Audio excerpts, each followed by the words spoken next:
Welcome to Locksmith Late. I'm Jareth Garza with my co-host, Eric Duttweiler and Paul Van Neville. Finally, Paul, welcome back. Where the hell have you been? I think the correct answer is I've been working my ass off. Doing what? Well, I finally closed my my store that I had from that what do you call it? From that adventure where I purchased the contents of someone's estate. So I'm finally out of that. And then my son was born, losing my sense of time. I think a week and a half ago, and I haven't gotten a whole lot of sleep. Yeah, you've been like stupid busy, and it's your fault. I must blame you. Before your wife gave birth, you were contacted by what was it, a prior customer? Yeah. Yeah, and they made an offer that you couldn't refuse, right? Right. Yeah, it was. I was going to purchase some furniture pieces from them since their family had died. And they said, "Well, why don't you just pay us X and you can take everything in the house?" Mm-hmm. And I did. And so you did, yeah. And so I'll get all of that. Yeah. You got your workload, just encumbered with that, and your wife being pregnant. Congratulations to you and a newborn, healthy son. I was very excited to see the pictures. What's his name? Calvin. Calvin. That's awesome. That's awesome. Congratulations. So today we welcome back Paul. You've missed like 3 of our podcasts, I think. And good to see you. Eric, how are you? Good. Just moved into the new spot. So you can see no more green screen behind me to hide the kitchen. You got yourself a whole ass house. Yeah. Yeah, it's a house. Yep. Very cool. Yeah. Well, today we are going to be joined by a guest. I don't know much about him. I've heard about him. I've seen him a lot in the groups. His name is Russell Davies. He's apparently some kind of innovator, inventor, tool salesman, something. Let's bring him on and talk about him. Russell, welcome. Hey, how are you? Good. Yourself? Pretty good. Why don't we start out by telling us who you are and what do you do? Well, as you said, my name is Russell, and I'm originally from Australia. I've kind of been privileged enough to come from a family of locksmiths. Father was a locksmith, grandfather was a locksmith, and I've been basically mucking around with locks ever since I could actually be walking and talking. What part of Australia are you from? Perth, on the west coast. Isn't that where they have like the mint? Yes. You ever been? Oh, absolutely. So I served an apprenticeship outside of the family scope. I ended up working as an apprenticeship with Chubb and Sons, lock and safe division in Australia. We made bolts, everything. I'm sure you know the name or heard of the name of Chubb locks. Actually, if you look at my hat, I actually had a company miniaturize a Chubb Ava key into a hat pin.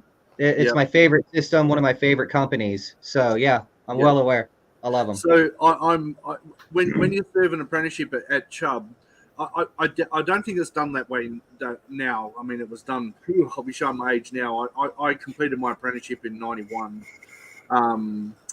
and started in '86. So with Yeah, that's before I was born. Yeah, you've been doing it longer than I've been alive. So an apprenticeship at Chubb, you end up being called a Chubb locksmith, and then you become a master locksmith. So the final test is you actually get dimensions on paper only, and you have to cut a key by hand, and then you actually have to manufacture a lock also by hand. It then gets sent to the UK, and the chief engineer tests the key in their sample lock, and if it turns smoothly and beautifully and to their approval, and same with the lock. They have their key. They take their key out. They'll turn it in the lock. If it does, you then get approved, and you get your own stamp, which is a particular number associated with yourself. So whenever you service locks, safes, or whichever, you stamp the device with your stamp, to say that it was you who did the job. So Perth Mint had an amazing amount of Chubb product. We're there all the time, servicing. And that was a lot of our work too. Was out of mine sites too, because they use the caustic type of processing of gold, which is acid, and they eat the doors away, hinges away, locks away. Everything is like you look at a door. You've installed a door. Maybe 3-4 months later, you go back and it looks like it's 25 years old. So I've actually seen that on people who are on the East Coast, like the salt water from warehouses will eat away hardware and stuff like that. And I've never ever considered the fact that a mint, with electrolysis and their chemicals, they're gonna be putting fumes in the air and eating away hardware. I never thought about that. well, I mean that's a lot of stuff. I mean, it comes to like safety issues too. I mean, the air you breathe down there is saturated with acid. But funny you mentioned on the East Coast, like down at Bondi Beach and all that sort of thing. There was a company that we actually worked with, and they gold-plated locks because it was the only way locks were going to survive that type of environment. It was actually cheaper than normal plating. So it sounds fancy. Yeah, oh, I've got a gold-plated lock. But it survives totally. I actually heard that silver is more conductive to electricity than gold, but the only reason we use gold in satellites is because gold doesn't tarnish and silver will. Right. And I don't know if the conductivity fact is true, but I know, as you said, the tarnishing, and the durability, that's gold in a nutshell. That's really cool. And gold being the most malleable of elements, you can stretch it very far, you know what I mean? Right. Or metals at least. So that's really cool. So you had your own unique identifier to show that you were a certified Chubb, technician. Is it fair to say that the Perth Mint has your markings in it? Oh, totally. Absolutely. And my younger brother, who started his apprenticeship before I did, also did his time at Chubb as well. So he's got his marks around the place. So it's kind of funny. We'd be trying to compete against each other. But I also specialized in holography when I was working at Chubb, because you can do specializations too. And because we manufactured time locks from basically from raw materials to, I mean, we made absolutely everything. We had a lot of Swiss machines. A lot of that was done in the UK. Final assembly and testing construction was done in Australia for Australian locks or as devices. So we had to service them as well. So really interesting. So out of my apprenticeship, I actually was I'll be known as 3 trades: fitter and turner, toolmaker, and watchmaker. Okay. Yeah. So it did 6 years. So you're a man that works with his hands and with tedious detail, essentially. That's what you've done. Right. Do you have any military history? No, so we used to have the police department come around to our factory, and they would bring their SOCOs, or the scene of crime officers, around to see the safes that we've recovered from burglaries and break and enters and all sorts. And then we would actually instruct them as to how the safes were constructed, how they operate, so that they could actually, and educate them, so they can actually identify if the safe was opened, then cut, or cut and opened, all sorts of scenarios. And one time I had there was a superintendent, John Horton was his name. He comes up to me and he says, because I manipulated a safe open and showed them in front of their face that a safe can be opened without leaving any trace evidence.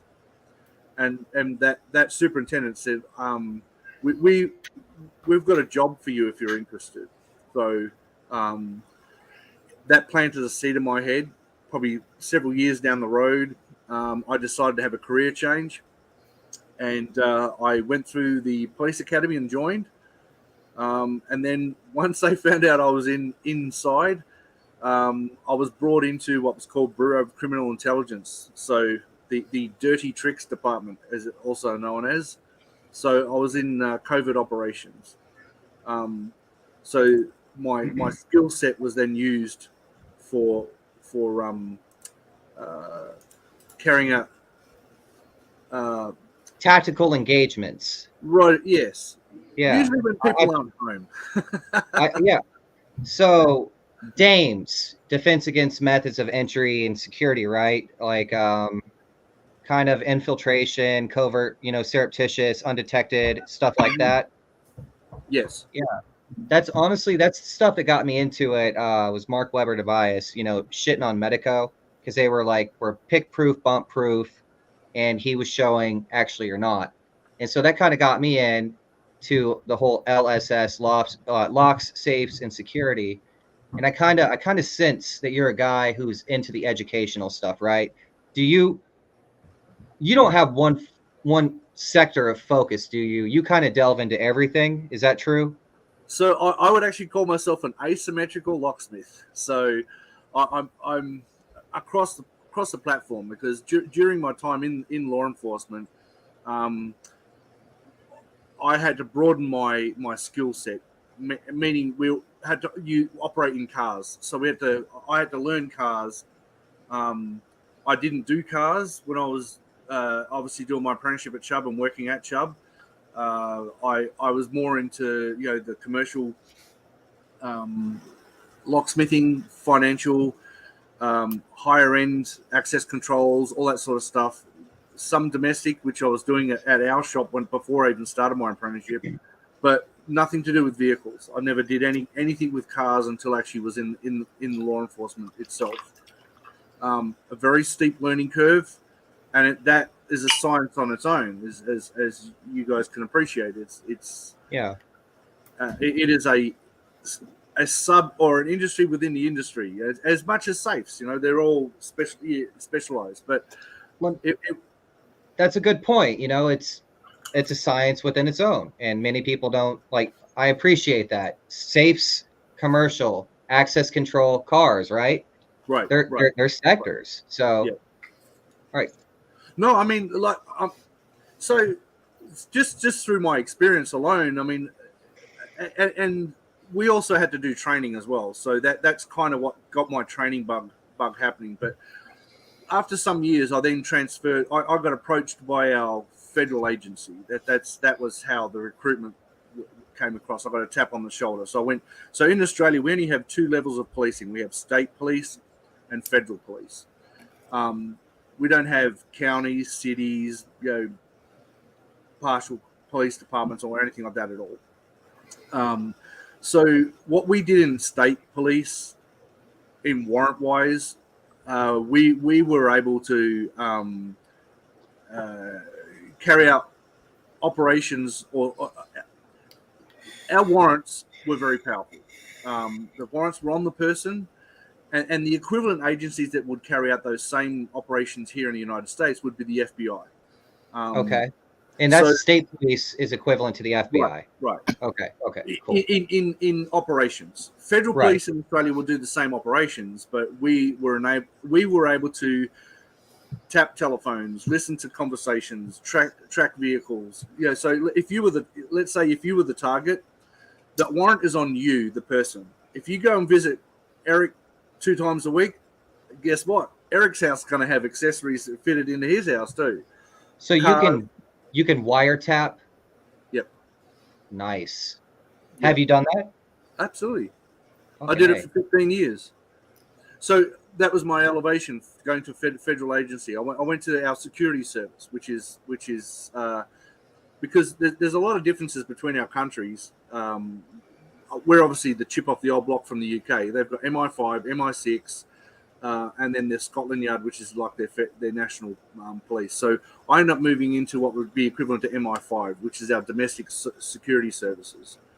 So I was there for a number of years. I became chief of physical access, as it was called, and that was when, even during my law enforcement with the West Australian Police, I was developing tools because it was just me. I was the only lock guy, but then when I got to the federal agency, then we started. You know, we were making tools outside the standard locksmithing tooling. How did those Cool. differentiate from the locksmithing tools?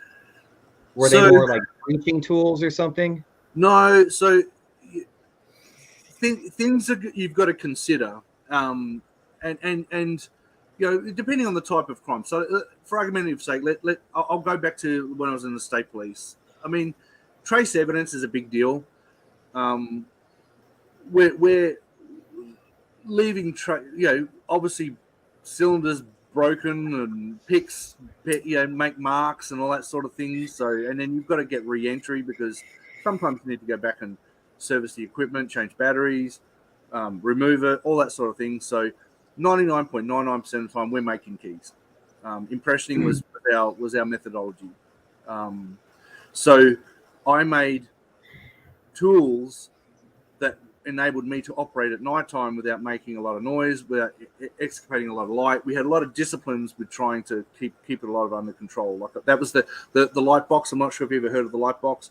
That was, I can literally put my hand up and say, I mean, it's pretty ballsy to say I invented it. I didn't invent it. I made it so much better. But we made a light box. Basically what it does is it magnifies the key, provides a light source, and it's all concealed without being able to. In fact, I'll grab one in a second to show you. Okay. And then good old fashioned number 8 velour Swiss 4-cut file and vice grips. Vice grips started getting a little bit noisy, started getting a little bit difficult to change keys quickly because I don't have small feminine hands. I was ripping heads off keys like no tomorrow. So I had to change things. But anyway, Can I ask you something? go. So you said impressioning was one of the main forms. Impressioning is a high skill, form. Was it difficult for people to learn that? Would it disqualify somebody if they couldn't learn it? And also, were you implementing foil impressioning? There were times where you'd have to go to the door with at least 2 to 3 methodologies. That was a Contingency, yeah. Right. Because if you go, and same with locksmithing, if you go and hit the same button over and over and over again, one day that button's not going to work, and then you're going to be stuffed or screwed, and you need to come up with an alternative. So I traditionally would go up with at least three methodologies of being able to come up with a solution, and it comes down to timings too, time, place, circumstance. You may not have a long time at the door. Sometimes the target group you're working against is very dangerous. I may walk up to the door as a FedEx dude, wiggle a key, walk away, and then next week go back and do it again. It may take some time to get into it, but we're in it. Oh, Eric, shit. The long game for impressioning. Eric, oh my God. So I was, man, fuck me. I wanted to write a book about a locksmith in the apocalypse, right? And without, divulging too much of what we know, in principle, there was a locked door that nobody could open, and it was a commercial grade, like SC1. But, for the readers, it'd be like a classroom door, right? And he would go up, jiggle the key, get chased away, and then he'd observe his key in safety, file it, and go back whenever safety was, he could do it. And you just fucking described the same thing. And I never in my life considered the fact that surreptitious entry could take months. I never considered Well, that. I mean, here's the consideration: like federal, security services, intelligence, traditionally has that time, That patience, to work with it. Whereas catching murderers, serial killers, and bank robbers, you don't have that luxury. So it's not saying that we're doing it rough and gruff, because if you get caught inside the place, they're not going to go, "Hey, you caught us." right. They're going to shoot you in the face. There's no two ways about it. So I mean, there are a lot of considerations. That coming to like I said, with my tooling, it was a sharp learning curve. But it was a. I mean, and it sounds exciting, but and it's not. That's the reason why I got out too, for a lot of reasons, because the highest concentrate of idiots you've ever met. It's just this whole persona of security is like, I think everyone's got their thoughts of where they think it's this high. It's like your Jack Ryans, your bloody all that sort of. Nah, not even close, mate. Not even close. It's like, okay, the call comes in. There's a baddie coming in on a plane. It's 4:30 in the afternoon. You're trying to get a team together, and someone says, "But I got basketball at 5:30." It's like, I've got to go to my school tonight. It's like, it's not. And It's I not don't like want the to burst movies. anyone's bubbles. Yeah. It's really like The Office, for sure. The television comedy show. It would, if it was a real life video camera going around the office space, it would be exactly that. So that's kind of cool. I like that you share that insider kind of point of view, because I was kind of like imagining a pucker factor going on where you're race against the time. Oh my god, I'm gonna get caught and shit. But it would make sense. Don't get me wrong. Don't get me. It happens. I mean, it's like, there's stories to be told, mate. But I don't know if this is the forum to do it in. But, right. Yeah. But it makes sense that you guys would want to mitigate risk. You don't want to get shot. So right. Yeah. Did you do any counterterrorism, anything like that? Yeah. I mean, we were called the technical support unit, and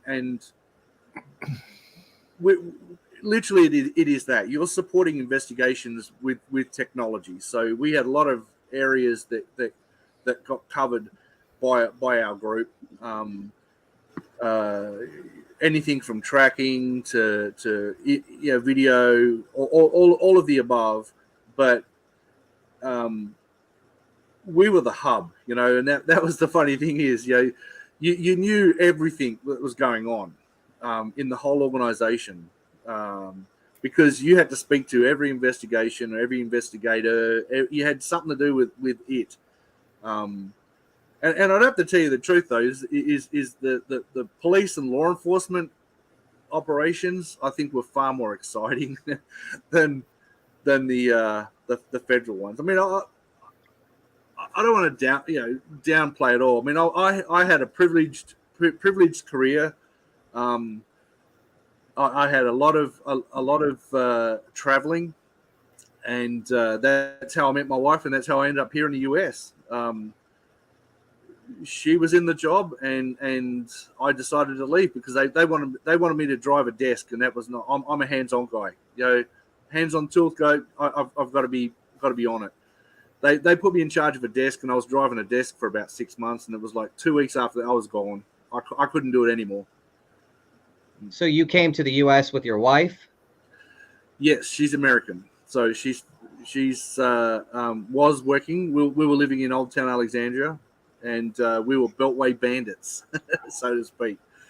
and that's when I started. I started Old Town Lock and Safe. No crap. I started Old Town Lock and Safe. I was driving around in my wife's Volkswagen Passat. Literally started it, and then it was about three months into it. I got a phone call from some of the US federal agencies that we were working with. Hey, that little box you made. Hey, this little thing you done. Yeah, can you show me? Can you do this? And can you train us? And so it just started from there. And that was Tag 5 Industries right there. So, do you do education for agencies now in America? That's pretty much been what's been happening since 2008 when I first moved to the US. I've been manufacturing tools. I've been providing training, and for all agencies, military, law enforcement, all sorts. Okay. Is that your primary gig, or do you primarily sell tools, or do you locksmith? What is your current gig?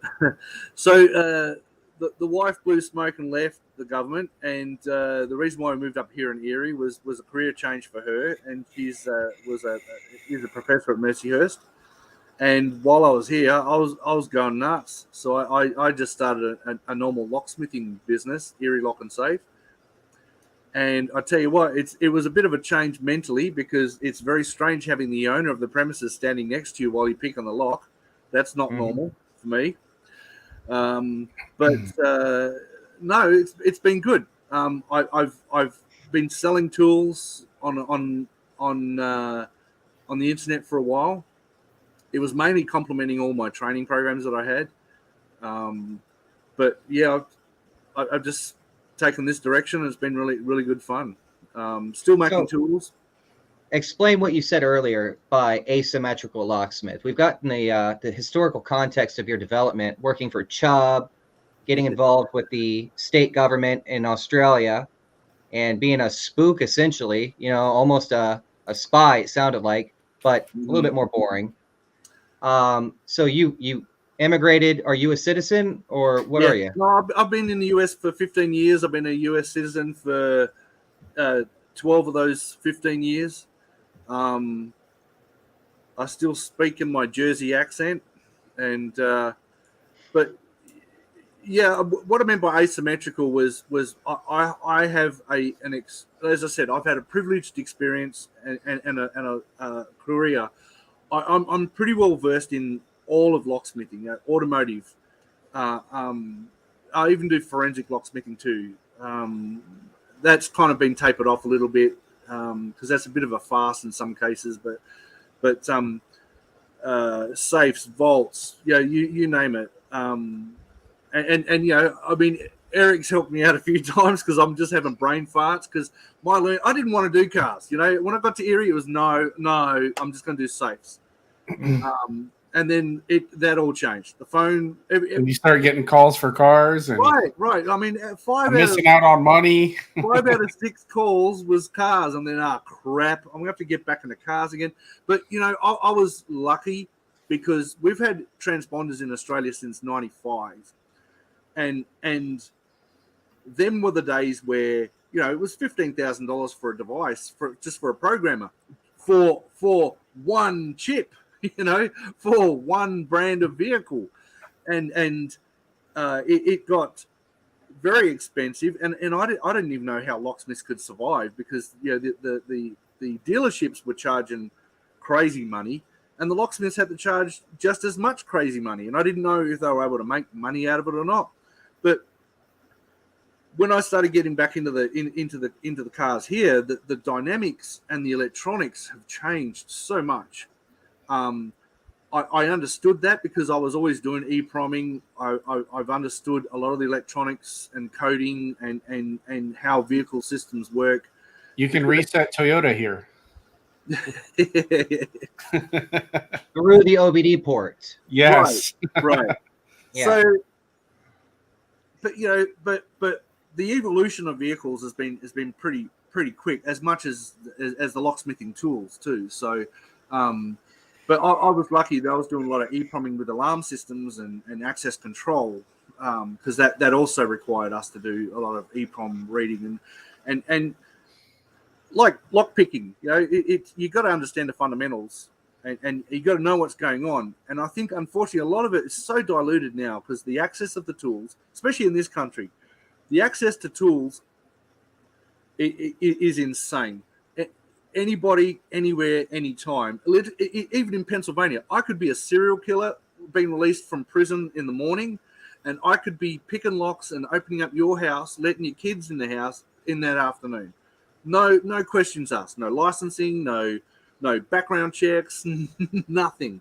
And I can also buy the same tools on Amazon or whatever, and they're so cheap. They're cheap, but the understanding of what's going on. Unfortunately, a lot of guys, me included, you just end up being a button presser. You know, there's not, you're not actually doing anything. You don't really understand. EPROMing is a very good way to get foundations of what's understanding of what's going on. I agree. And I also believe you can start really helping yourself out if you're an automotive guy by just buying a key cloner. I can't believe how many older, locksmiths don't own a key cloner.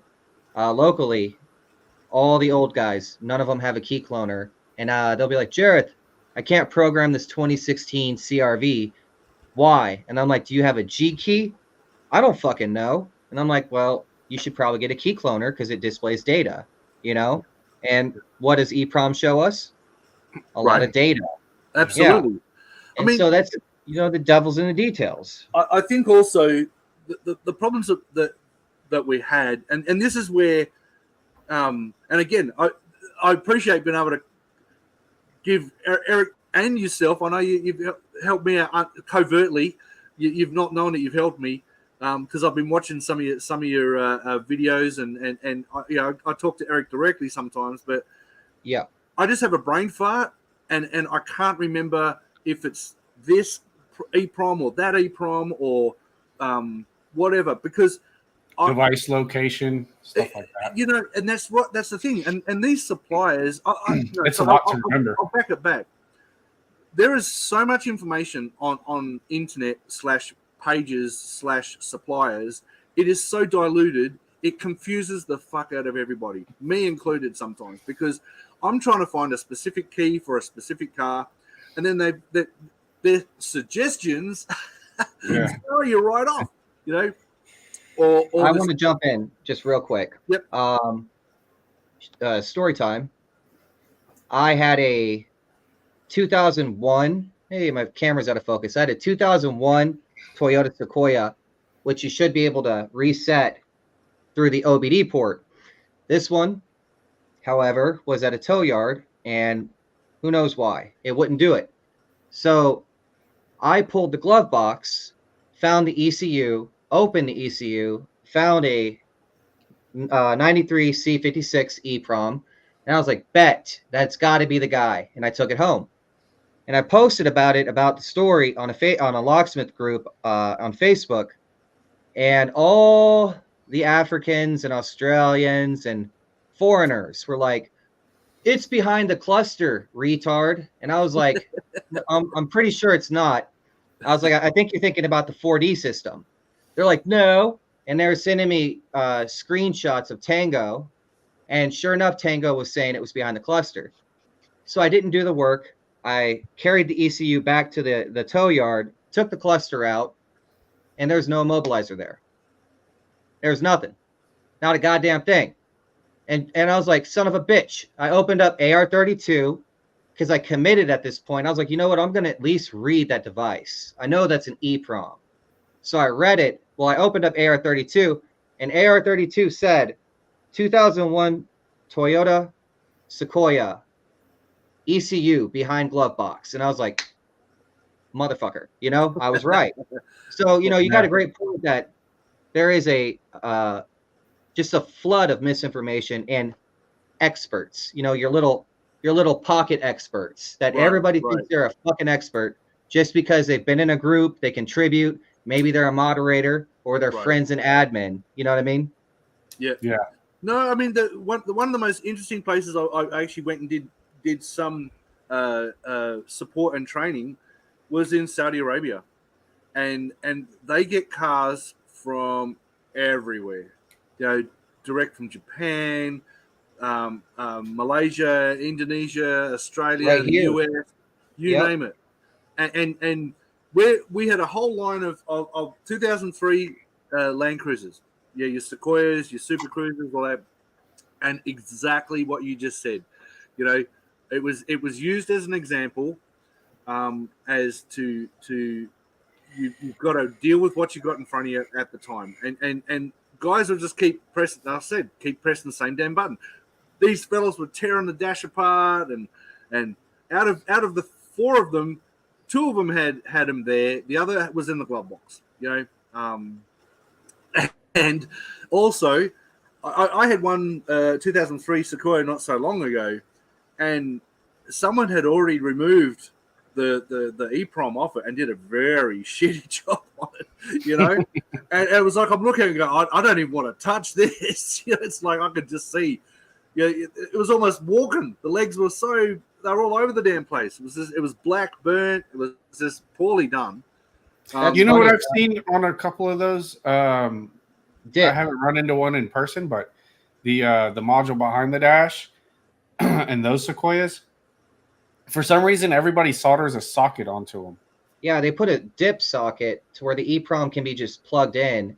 Yeah. And a former friend of mine, Samuel Nunez, he had one where he had an eBay listing where somebody mailed it to him from their own car, and a locksmith before had worked on it and installed a socket, and it was so stupid. Like you remember, like an old ECU. Surely you've built computers back in the day. The old ECUs. It's through they were board. like giant dip sockets that you would socket the ECU into the motherboard.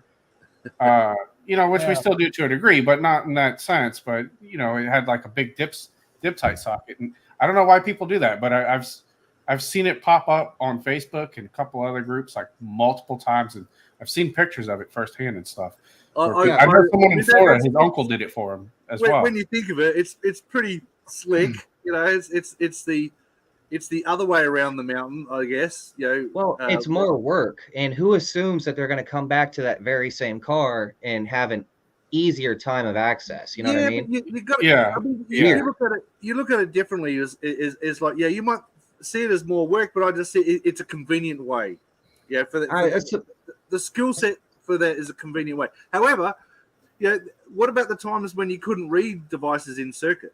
There was the readers nowadays, and I will give a hint from my federal times. There's a company in Italy called eClip. They are used by Ducati to program their actual motorcycles in factory. eClip, and I think it's just ECLIP. They are an amazing EEPROM reader in circuit, and it's a small little USB stick. It does 3.3 and 5 volt, and it automatically does your 93 24s and your 95s. Nice piece of kit. It does a lot of in circuit reading. Because to me, all I need is the file, and then I'll use other devices. I've got my kit is, I've got a Lonsdor, I've got a 508, I've got what else have I got? I even got a Bosscom 850, because I just like some of the old basic tools. Some of them are not really well supported / not really, but it's what they do with the data. It's like how they present it. Like if you get the file that you download and it shows you the key slots, it shows you where they are. Yeah. After looking at them for a long time, you can even start almost just looking at the hex file, saying that there it looks like, and you just start pulling it away from like there. a Toyota 3 key file. There's key 1, there's key 2, there's key 3. Right. You can see it in the dump. Or a Pacifica, where I know where the pin code is, and I Pin can code. find it. And Yeah. I tell Eric all the time, it's like the scene from The Matrix where Neo is like, "Oh, I see lady in red dress," you know? And so like you don't even see the code anymore. He just sees, you know, the fucking picture. But Right. yeah, so you do automotive primarily now because that's like your biggest. Mate, whatever it is on the end of the phone, I'll do. Safe manipulation. How often are you engaging in safe manipulation versus penetration? Okay, so my procedures for opening safes. I mean, I teach classes at SAVTA and Aloha, and I've got classes running here as well. But I do it like picking a front door lock. You know, I'll use a set of normal lock picks, run it through there, get a feel for it. If I feel like I'm going to be able to manipulate this, I'll spend probably maybe 10, 15 minutes at max. I'd even do less. I'll back it off. I would spend at least 3 minutes feeling the lock and getting a feel of what's going on. If the lock's going to give me more information, because it's just like picking a lock. Every lock's got its own little personality, and you've got to ask it questions. So I'm asking questions to this lock, and it's telling me, yeah, I'll give it up, you know, or nah, fuck you, I'm going to be a pain in the ass. And you're going to go to your van now, and you're going to drill shit and do it that way, you know, and I'm not going to tell you a damn thing. So again, I don't want to be one of those bitchy little whiners, but you know, I don't exactly jump on Facebook and go, can someone tell me the drill point or the drill here mark? You know, I don't have the book that says drill here. You know, it's like what safe tech skill set is that? Not you're a monkey driller. You know, it's just like, you know. So anyway, I'd investigate the safe and I'll escalate the levels of attacks. But I try to manipulate nearly all the time. I will invest the time in it if I think I'm going to do it, and then sometimes I've made some bad calls. Like, you know, 45 minutes into it, and I'm still trying to catch another number or so out of it. Whereas, you know, the scale of economics, you could drill a safe, and unfortunately, that's hurting our industry and trade, because a lot of the skill sets have been lost. And then I'll call that right across the whole gambit of locksmithing. Leashes, I love them. I'm an individual pin picker, and I still pick with. I mean, I've still got my kits right here. I've got my 3 favorites, and there's my pick set. You know, and this is probably about $100,000 a year. Just this, and I will give it a go, you know, and the leashes, I will guarantee you, the people who do a lot of leashes should try and go back to normal lockpicking. They will find that they will be a better lockpicker before they even know it. Because I agree.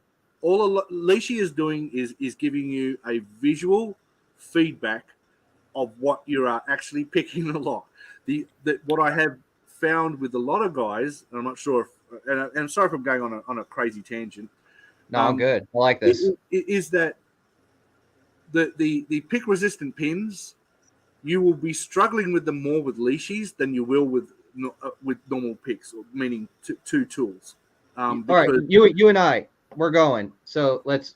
I'm gonna just do this real quick. Forgive me, guys. It's me and you. All right, let's talk about it. So I started as a high security lock picker. I know exactly what you're talking about. And a lot of people nowadays are like, hey, what leashy do I use for this door lock? You know, does the Schlag work in the quick set?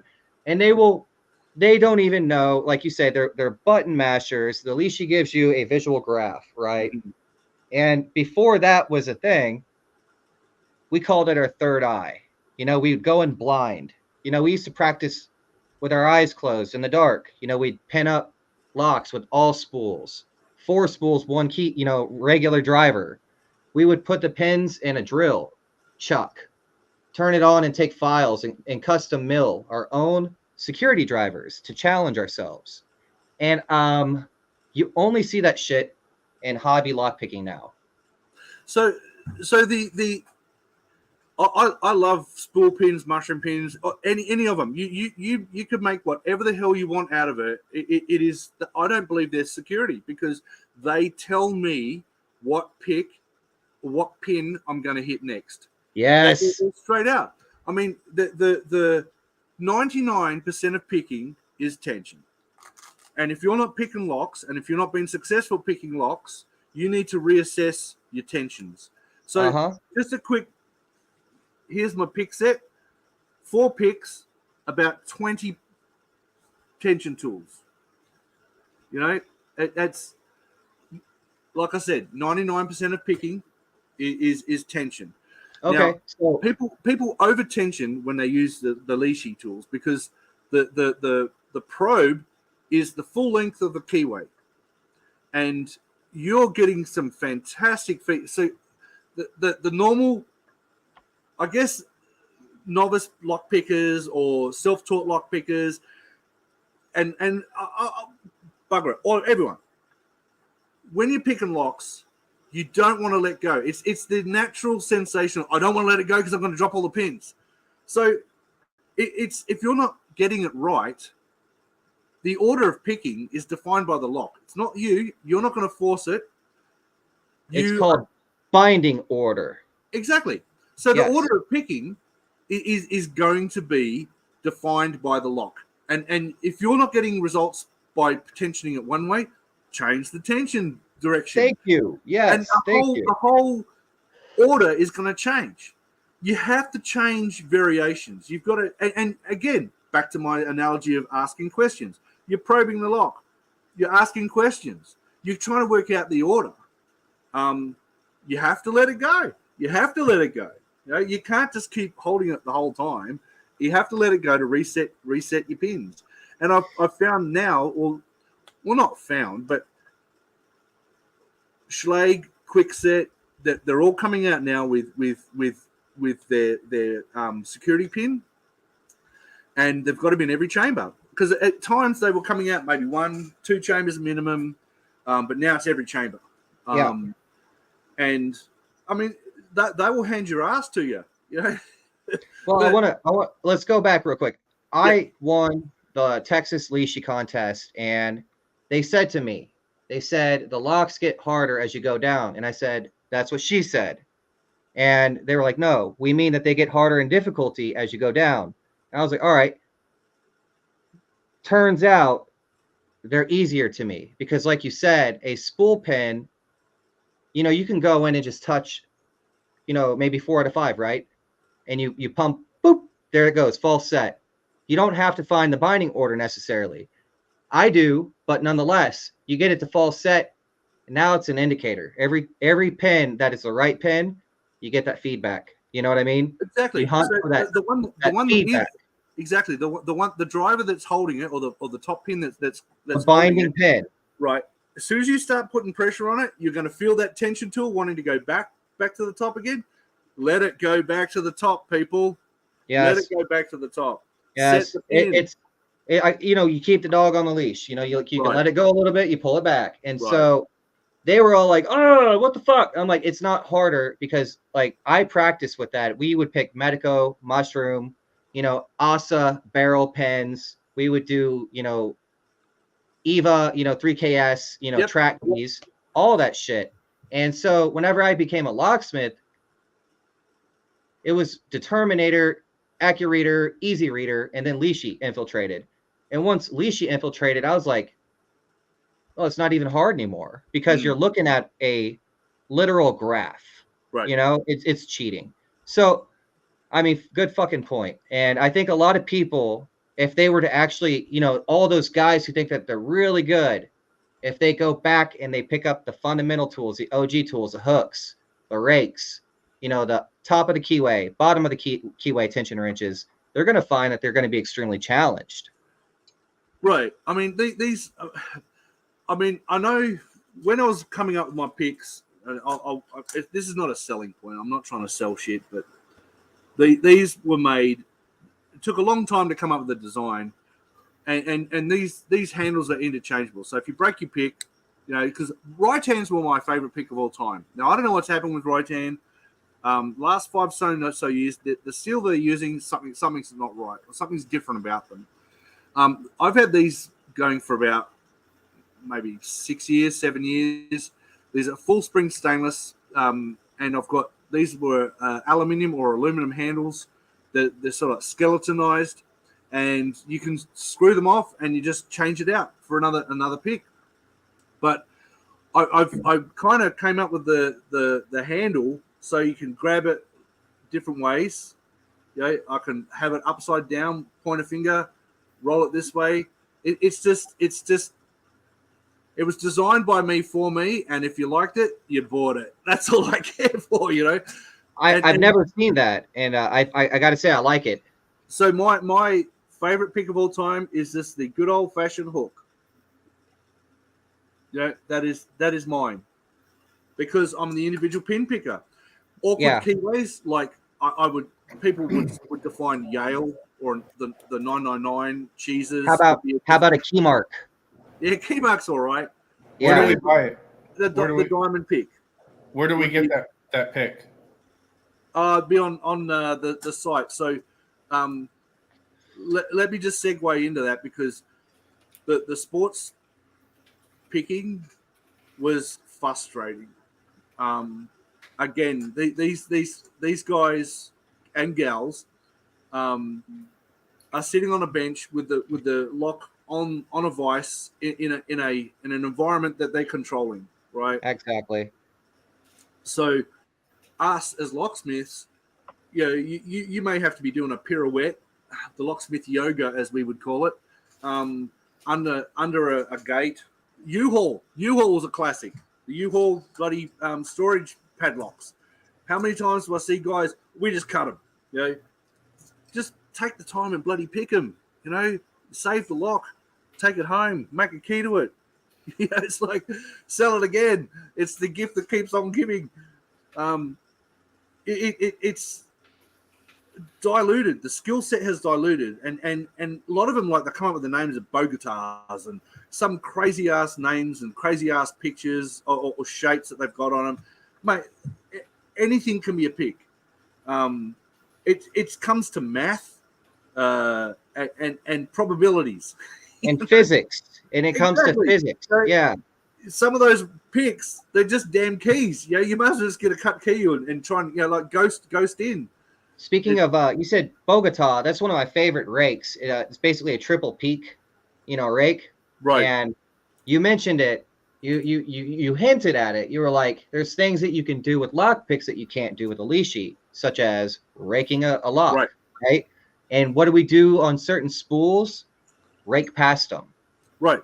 There's because several. You get, sometimes the tension and the picking order is going to hold and bind that pin no matter what, no matter how good you are and however controlling that you are with your tension. The good old fashioned, and again back to I'm trying to get sorry. That's a snake. Yep. The S pick. I mean, literally, the pick set that I make is the diamond, the hook, and the I know that people call this the snowman or something like that. Yeah, double ball is what I call that one. Yeah, it's a double-sided S pick, people. You put an S pick up next to it, it's an S pick, both sides. That's all it is. It's I never knew that. That's funny. Never knew that. Yep. And when I was doing my apprenticeship, and even with my brother, we'd be picking locks and trying to race each other. All we had was HPCs, and that was like, it felt like it was, I had no grip on it. It was so small. And then when I was introduced to the right hands, it was like watching HD TV. It's like going to 8K television. It's like, what the hell? Where the hell has this been all my life? But yeah, I mean, the learning curve for me was, if I can't find it, or if someone else has made it and it's not working, I'll make it. And that's what locksmiths are supposed to do. You know, So you're supposed does to. that hail? Does it hail from your experience as like a tool maker, as you said? Yeah. You were a watchmaker, tool maker, and Well, a all lot of the locksmith shops do when we're doing an apprenticeship in Australia. I would say more than 80% of the locksmith shops would have a mill and a lathe in their shop. Guess what? I have one. Yep. I actually have one, and so it surprises me how I had a Keyway King first, and that's what taught me. That is the most legendary machine. That was like we would modify key blanks and dude, the Keyway King is like, it taught me it's like a horizontal it's a horizontal mill, right? And it's miniaturized, and I was like, suddenly everything I see it like our key cutters for high security is it's an end mill, Well, have you seen the easy entry from Denmark? No. You should look it up. Let me. I don't know if I can Eric, get you the link. You want to pull a It is screen? easy, and it's spelt with IE. Easy entry, both easy and entry is IE. Key manufacturing. If you type, mate. This machine's been around. It's got to be at least 20 some years. It's a CNC version of the Keyway King, and it was designed by fellas in Denmark that were wanting to cut keys, and because real estate was so expensive in Denmark, it was a way to actually, a customer would come up and say, "Can I have a copy of this key, please?" You would take that key, put it in this machine, and it will read the profile of the key. See if I can find a picture. Now, Eric, if you play a video, make sure you mute it so that we don't get copyright strike. Okay. Yeah. Let's try that. Let's. Sorry. Go ahead, Russell. No. Anyway, so on a key, you've got the shoulder, and the first section before the end of the cut, that is still the original key blank, still part of the actual key blank itself. So what it does is it reads and physically touches the key like it does with like all your key cutting machines now. It uses the continuity and it maps the profile. And then you put a blank into it, and it will mill. It'll slide up and down, and it will mill the key blank out for you. So that's what makes me laugh about all these restricted key systems and patterns and all this sort of stuff. Like, good luck, people. Get one of these. You cannot. To further illustrate on that point is the mapping process there, right? Yep. Yeah. And it does both sides. So you see the key is moving back and forth.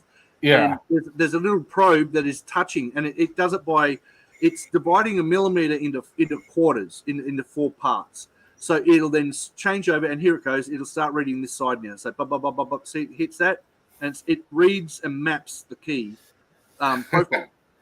That's pretty cool. And so there was a photographic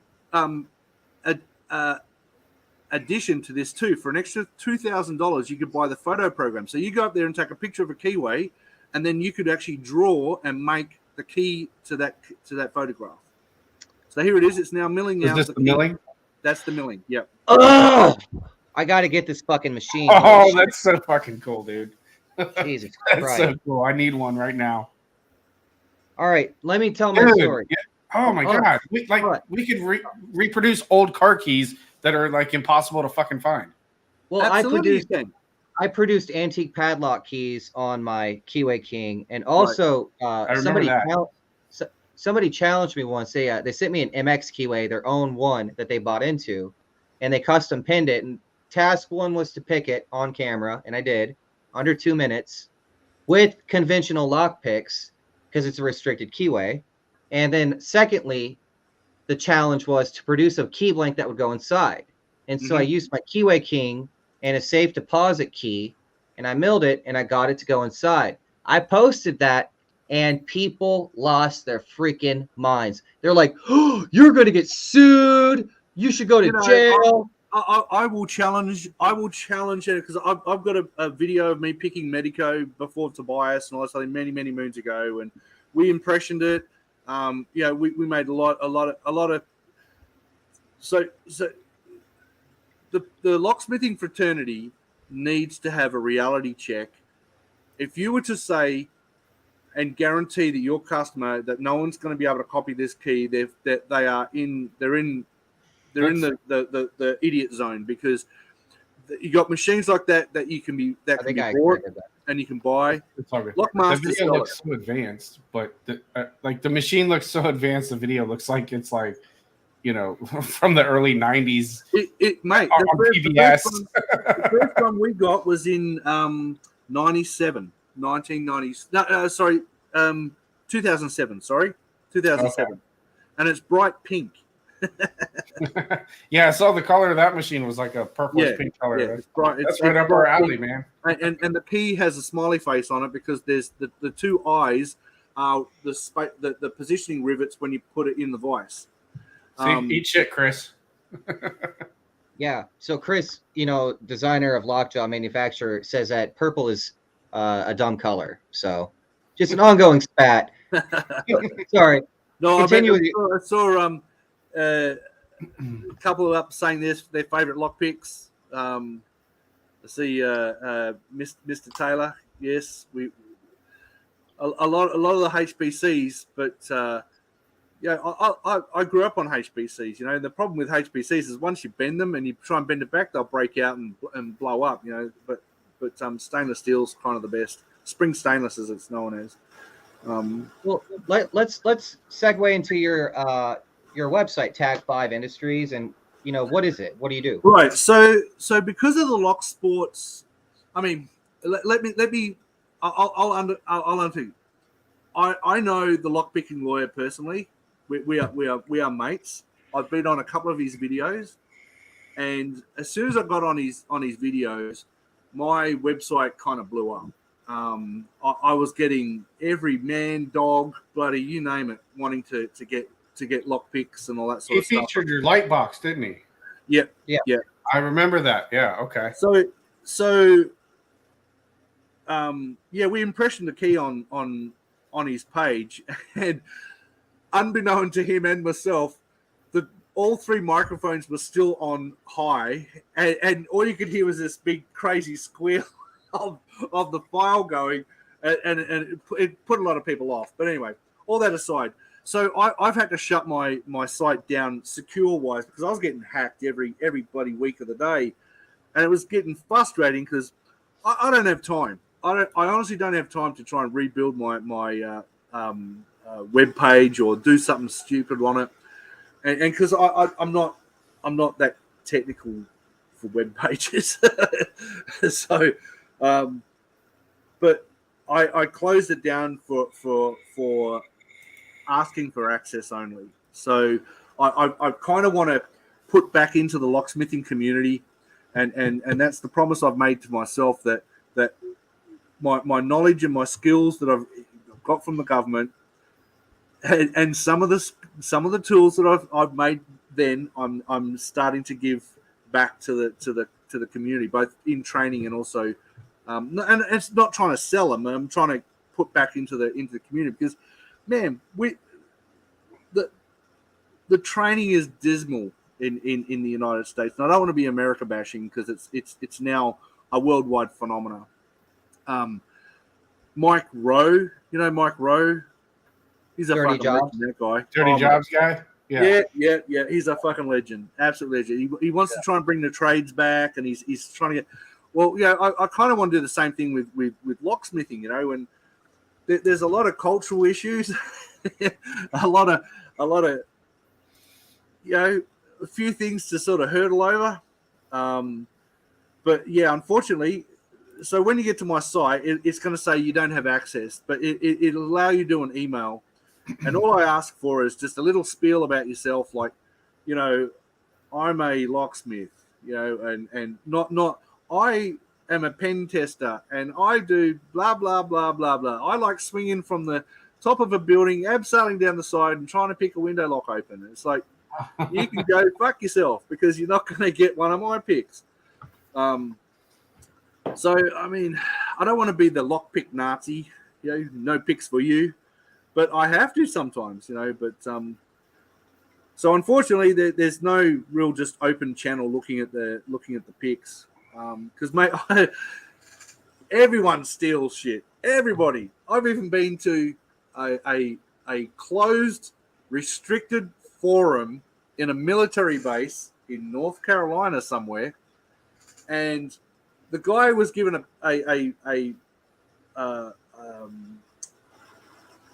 what do you call it, presentation up on the screen, and I'm looking at my own slides. I'm going, dude, where did you get this shit from? He goes, oh no, that's not yours, that's mine. I said, Yeah. really? Bosnian See the Bill. ink? It's the same ink on their hand up there. That is Bos- yeah, Bosnian Bill stole my research on Sergeant Greenleaf. Oh, I can't show you my tattoo. yeah, Padlock keys. yeah. Come on, man. There we go. Fucking arm There we up go. there. Yeah, and like he literally messaged me personally and was like, Mr. Sauer, I'm setting the disc the way that the key would set the disc, but the padlock still doesn't open. And I was like, Bosnian Bill, there is a disc in the pack that is assigned to actuate the cylinder. So once you set the lock, you must turn the cylinder and you must find the correct disc. And he was like, oh, gotcha. And then a couple of months later, he produced a video in which he used my pictures from the website. And in his presentation, he said that he cracked the key matrix, fancy words, because he was the guy. And I'm a petty bitch. I didn't, I was pretty upset with him. I messaged him, but I mostly let it go. But nonetheless, intellectual property theft to the smallest level, it fucking sucks and it hurts, but it's there. You know what I mean? Yeah. I totally understand. I totally understand why you're keeping your shit locked up. When these picks came out, these are laser cut, right? And I guess it was my mentality. I mean, who the fuck polishes their picks when they get them from HPC or anything like that? I've never done that shit.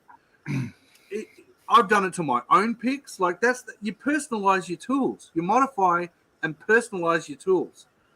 If you want it polished, you polish it. You don't. But the complaints I was getting, oh my God, these picks have been designed to be standing only because of the angle of the handle. And I would email them back saying, no, mate, you've got it wrong. I actually designed this to be skydiving, butt naked, while you're picking a padlock. That's what this was designed for. Nothing else. Just doing that. It's like, what idiots. And then someone is not enough angle on this. The edges are too sharp. Dude, my hand. People debate furiously over which lubricant do I use. Right. It drives me fucking nuts.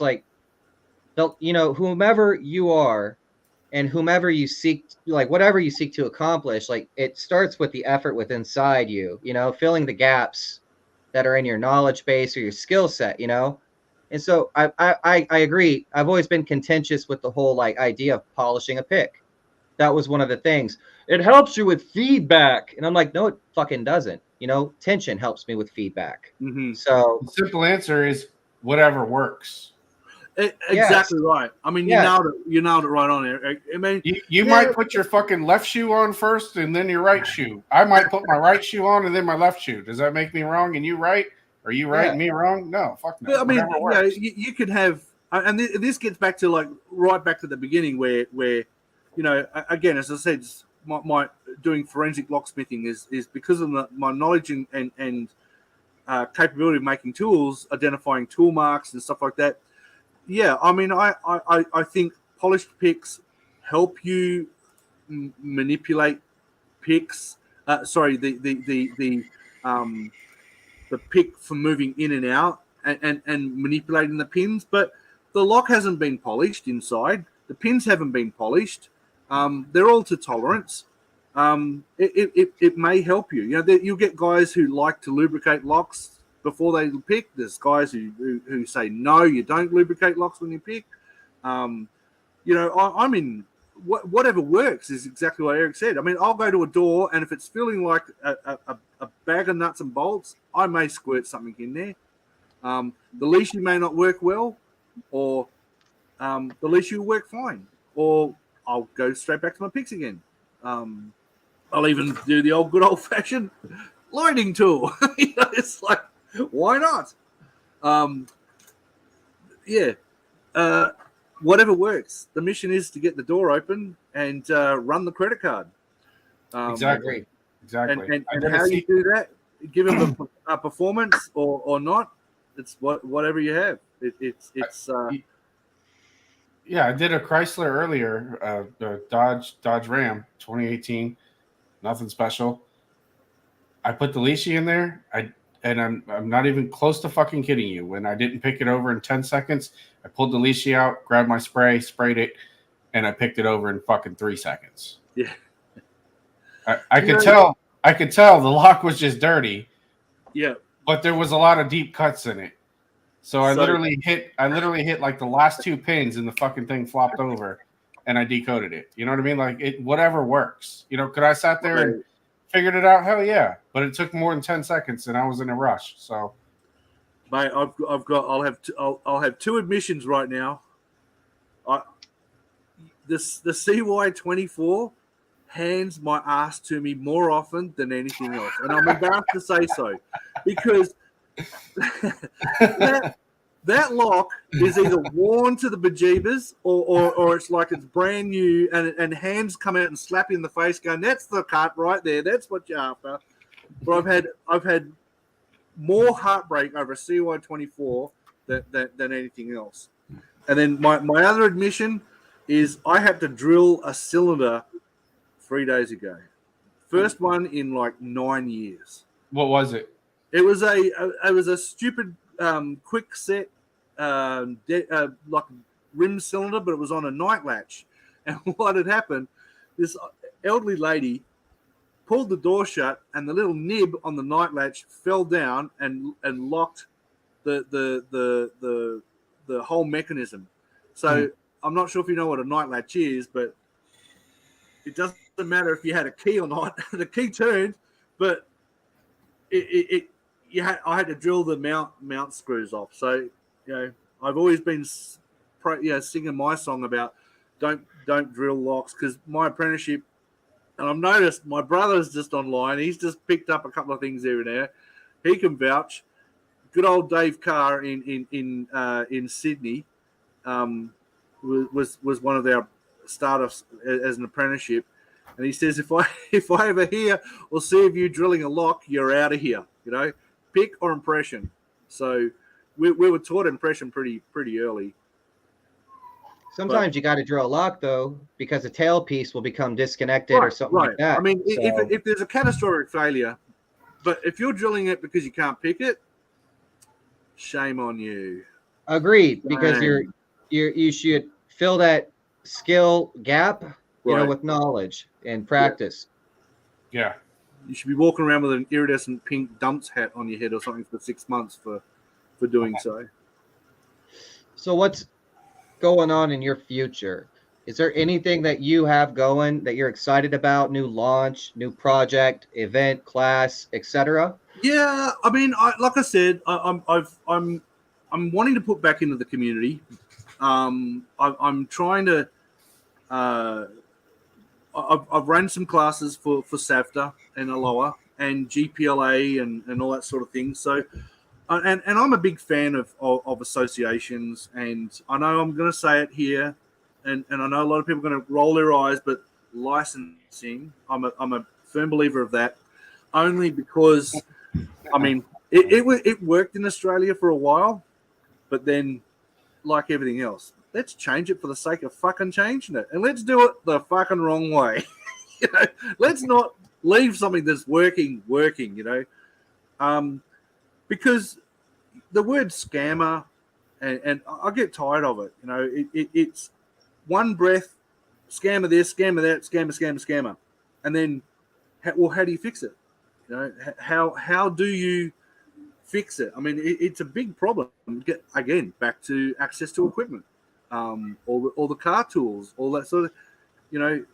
Unfortunately, in the United States, it's buyer beware for everything, you know, and I don't think it should be for locksmithing. I mean, a driver's license is a license, so you've proven that you can actually operate a machine on a roadway. You may be shit at it, and you may do some really stupid things with it, but you've proven to somebody that you actually have been able to get one to operate. Right. It shows that there is a process, an education, Right. a qualification, etc. So, you know, and then the first thing I know it's, again, a cultural thing here in the US. No, you get the government out of our fucking face, blah, blah, blah. So the examples I use is lawyers and real estate fraternity. They're a self-regulated industry, and they've written themselves into the law to basically, if you need to practice as a real estate agent or a lawyer, you need to go to the bar. You have to pass the bar association. Bar association. It's an association. It's not a government entity. It's not a government agency. It's the bar association. So you have to be a member of the bar. You then pass their test, and it says you can only practice law if you have passed the bar association. So I can't see why we can't govern ourselves. Unfortunately, we are our own worst enemy. Locksmiths.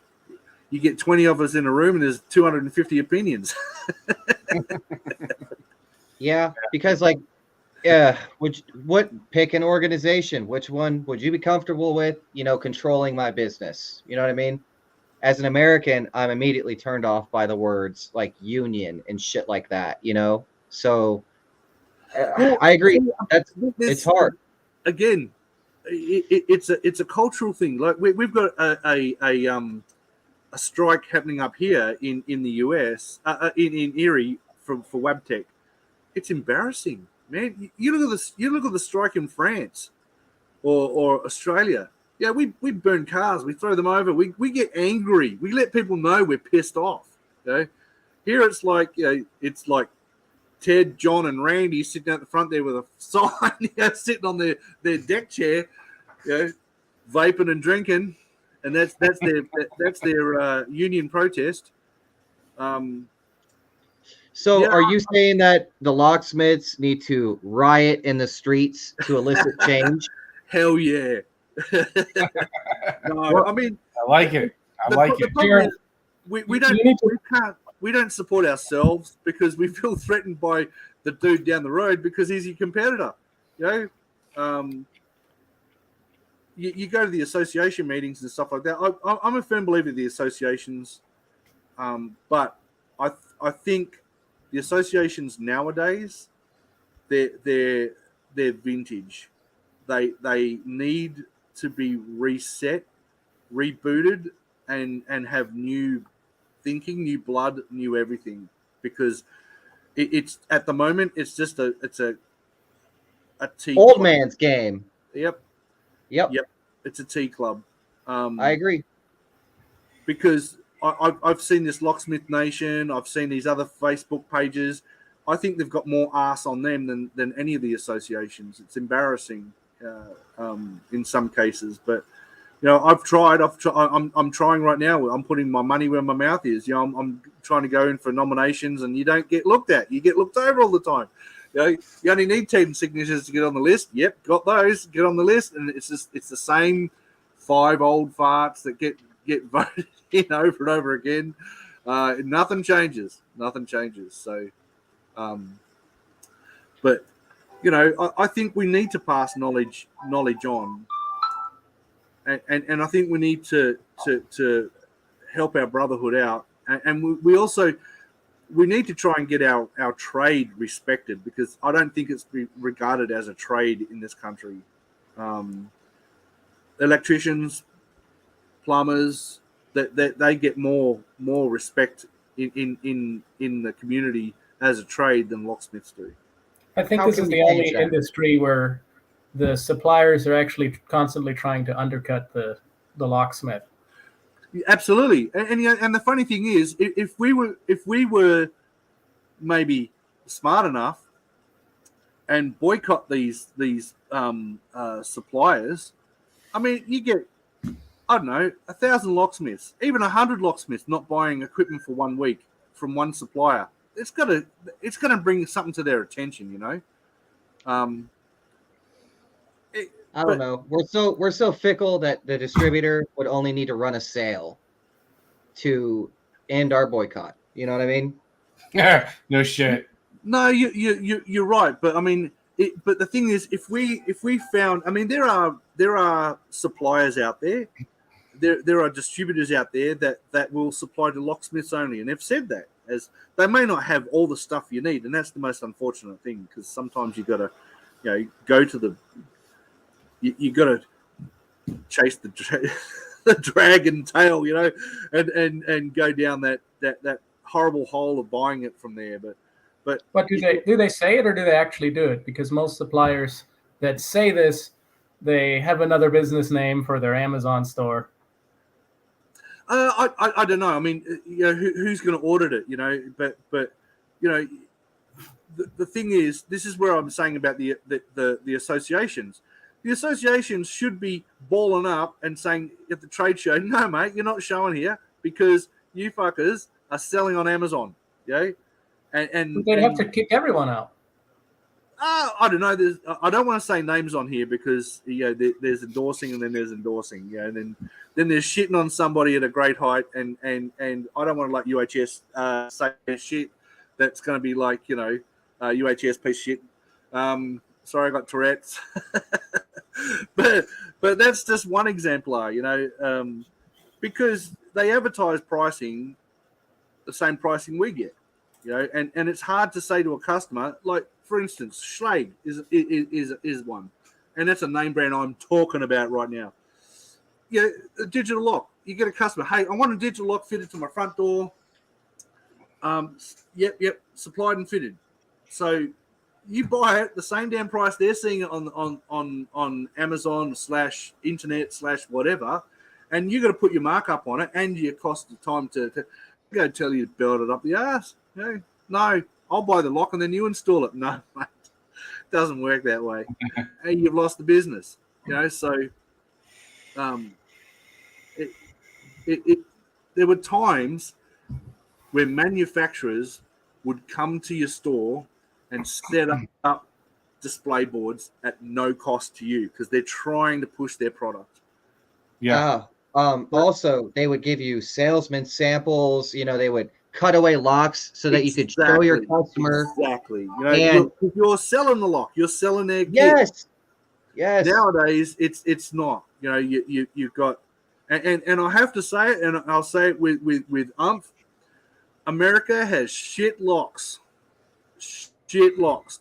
You've got a choice of shit, then a little bit more shit, and then really fucking shit. It's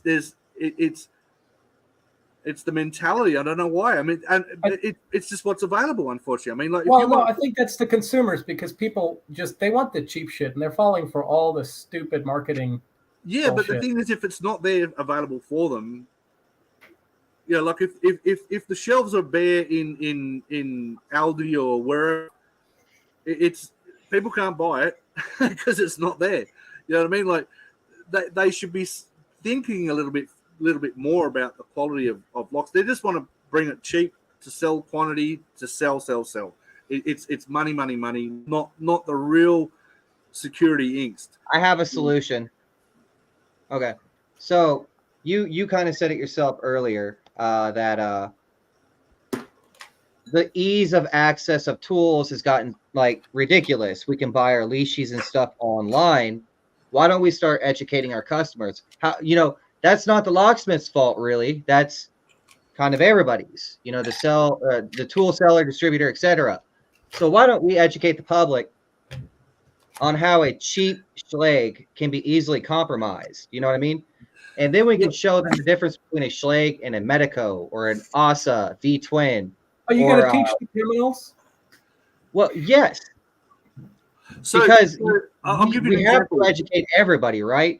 Well, it's long-term issue because, and a long-term goal because I'll give you an example. The MLA in Australia, the Master Locksmiths Association of Australia, is very proactive. They advertise on television. They have these programs to show, like they go around to all the neighborhood watches. They attend all these things to educate people. So much so that the largest hardware chain equivalent to Home Depot in Australia is called Bunnings. They've got, I think there's one like Ace, which is home hardware. So much so that the manufacturers are now putting the little logo on the lock to say this is an approved lock by the Master Locksmiths Association. You know, how much more visual output on locksmiths. Exactly. Yeah.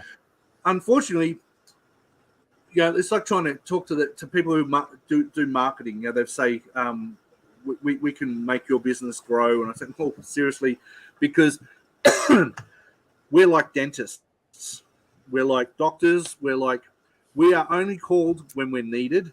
Somebody doesn't wake up at 3:00 and we're, holy fuck, I need a key cut, or like, oh, I need my keys changed. Fuck, it's got to happen now.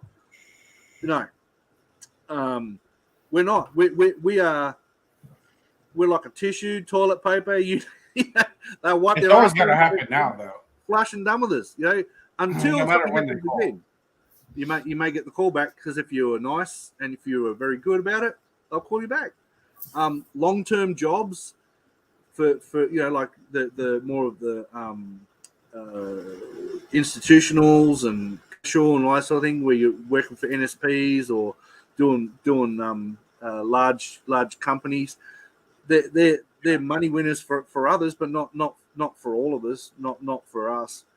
But yeah, we're unfortunately one of those trades that. But I don't want to discount us or throw us down the chute to say we don't have a big enough word.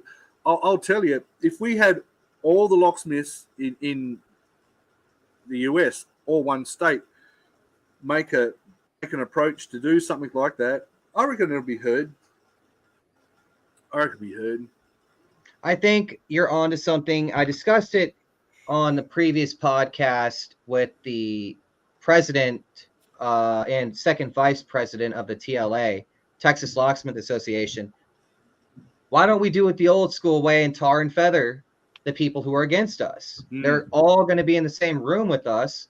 Let's open mic and dispel our arguments. Let's get it out and be like, I don't like how you fucking sell to my customers the same shit that I'm supposed to buy from you. And sometimes you offer them a better deal than what you give me. So what the fuck is up with that? You know what I mean? Right. Yeah, especially when you can find distributor listings on eBay for like say refurbished OEM. They'll sell them on there for fucking $20 and then sell them on their website to us for $40. Yeah, $49 or $59. I say we open mic it and just force it. You're in the room with us. We're all breathing the same air. So, let's really. I'll get. I'll tell you a story. So I was using Transponder Island. I still do it every now and then. I don't mind some of this stuff, but I would drive if I had an emergency or if I had a customer that would need the key. I'd go to the effort of actually driving to them, collecting the key, and coming back the next day and sort it out because it was about an hour and a half drive away from me. They're still in Ohio? Yeah, I'm in Pennsylvania. 20 minutes one way, I've got Ohio. 20 minutes the other way, I've got New York. I'm in that little scoot. Okay, I didn't realize you were that close to Ohio. Oh yeah, we're real close. Okay, yeah. So we oh, there you go. That's what Brian said. That's my brother. Associations are good for research information and changing laws. So that's a very pertinent point because governments, like the federal government, say if they're doing the GSAs and all that sort of thing, they want to introduce legislation, and this is going to happen with every state that's got legislation already. Jersey, all these other places have been fucked because locksmith participation was zero. We need 100 opinions from locksmiths to come up with, so the only 100 that show up are fire alarm people, alarm access control, security guards, one locksmith. And so the whole legislation is now written around fire alarms and access control, and these locksmiths now have to sit the test and learn about fire alarms to get their license. Anyway, so how does this all tie into your future? Well, I'm sorry, I'm just getting back to it. I found a company, and I'm only going to endorse it because they're local here to me, and I don't want to turn it into a big super sale, and I have no affiliation with them at all.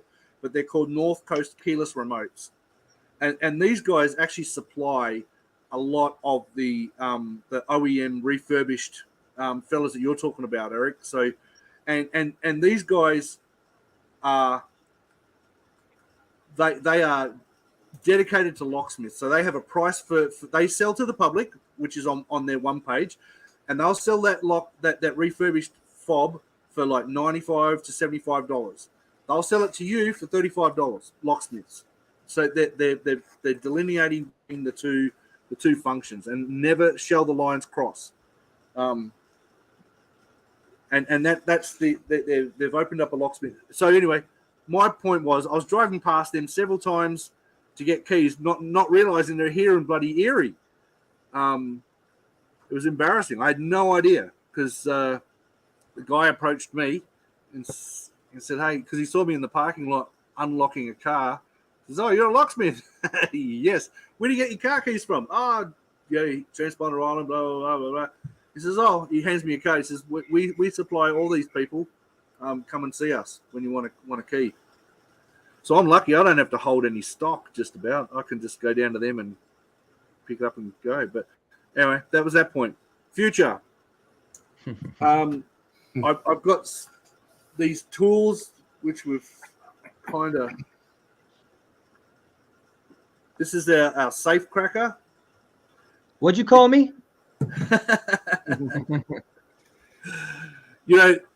My nickname in Australia, this is hilarious, before I even came out to the US, was Cracker. Because of safe cracking.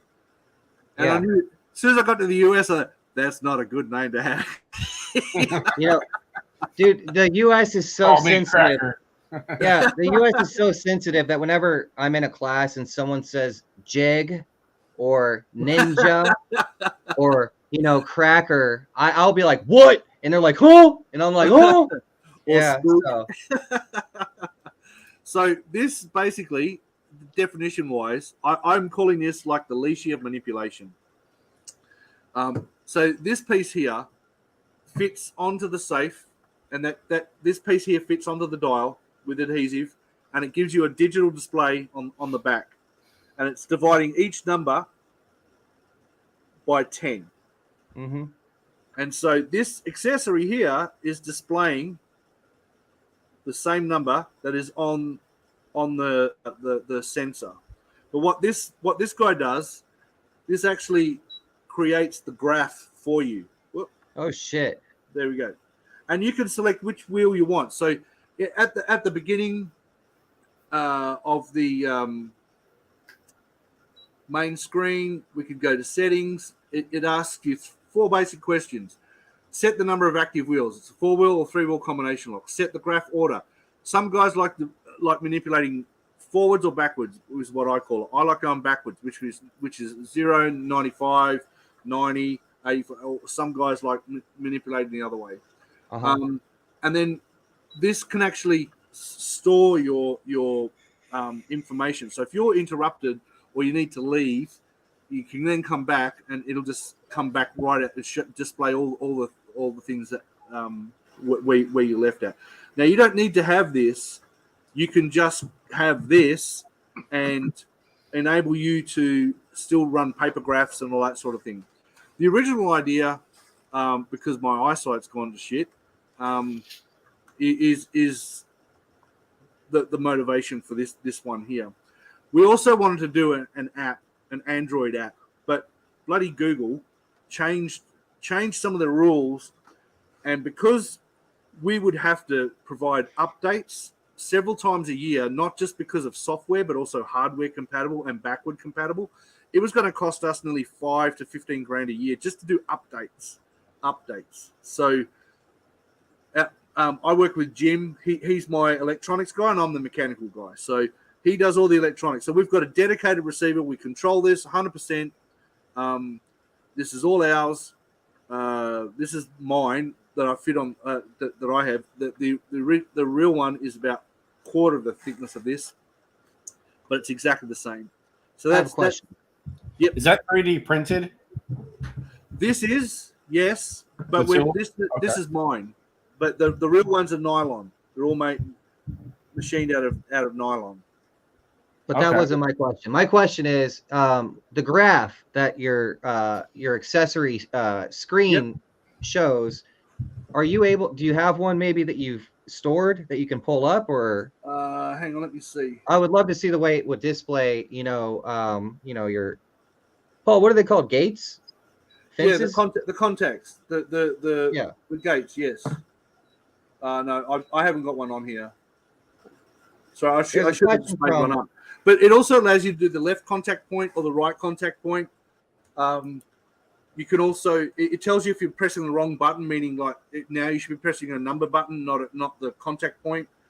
It's pretty simple, pretty basic. We didn't want to go over the top, wank factor, as we say in Australia. We just wanted the straight up basics. But I think this is pretty cool, if I was to say so myself. I like it. I really like it. Bye. No, it's a very practical piece of kit, because the skill of manipulation is dying to dead.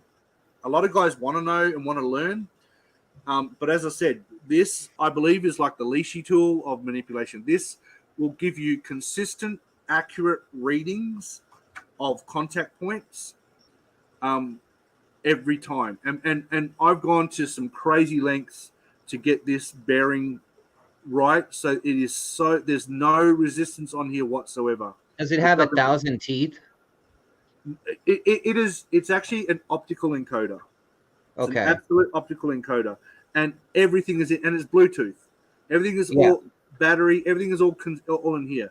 The next closest device that is out there is called the BLM from Germany, and that's like 5,000 euros or 5,000 US. I can't remember, but you need a laptop and. But I like their UI. The UI on theirs shows the position of the wheels. I'm old school. The numbers say it all. You create your graph or you create your data point, and then that's what this came out. So what does your tool cost? This one's $1,000 for the whole kit. $650 for this, or $1,000 for that. Will you trade me one for a pack a punch? No, you just punch up your butt. I don't like pack a punches. What? It's the best tool ever. Yeah, now you got to fight us all at the same time. Yeah, that's three-way fight now. Yeah. Hey mate, I'll run side by side with you with a velour 8-inch file all day. Challenge accepted. Mate, I'd take one stroke on the file for me is 18 thou. I've been doing it for so long, I can cut a key to code. So, to give you an example, we have a lock in Australia called Lockwood. And you can see the shear lines for a 0, a 1, a 2, and a 3. So, and they also have colored pins. And the acronym for that is SYGMR, silver, yellow, gold, mauve, red. And it's the same color for the next number. So 0 is silver and 5 is silver. I see. It just repeats. Yep. So with an ophthalmoscope, I look inside. I have a reader pick. I can show you what the reader pick is. It lifts all the pins up parallel. I drag it back, drops down. I see a shear line. I see a color. I can then know what it is. The only one I won't be able to know is a 4.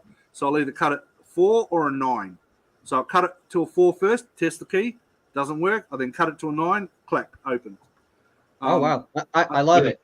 Another one, cool. trick is Schlage quick set, you can see a 0, you can see a 1, and you can see a 2 sometimes. So I would have keys cut already to 3s. So if I go in and have a look and I read the shears and I don't see any shear lines whatsoever, I'll get my cut keys down to 3. There's no need for me to be filing a key from 0 to down to 3, testing the lock every time. I know because I've optically looked inside and I've seen there's no shear lines. They've got to be at least from 3 deeper. So I've saved myself like 15 minutes. You know, I taught myself how to impression by picking the lock first, and then Yep. I would, I would dump it and I'd look at it, how the pins would sit.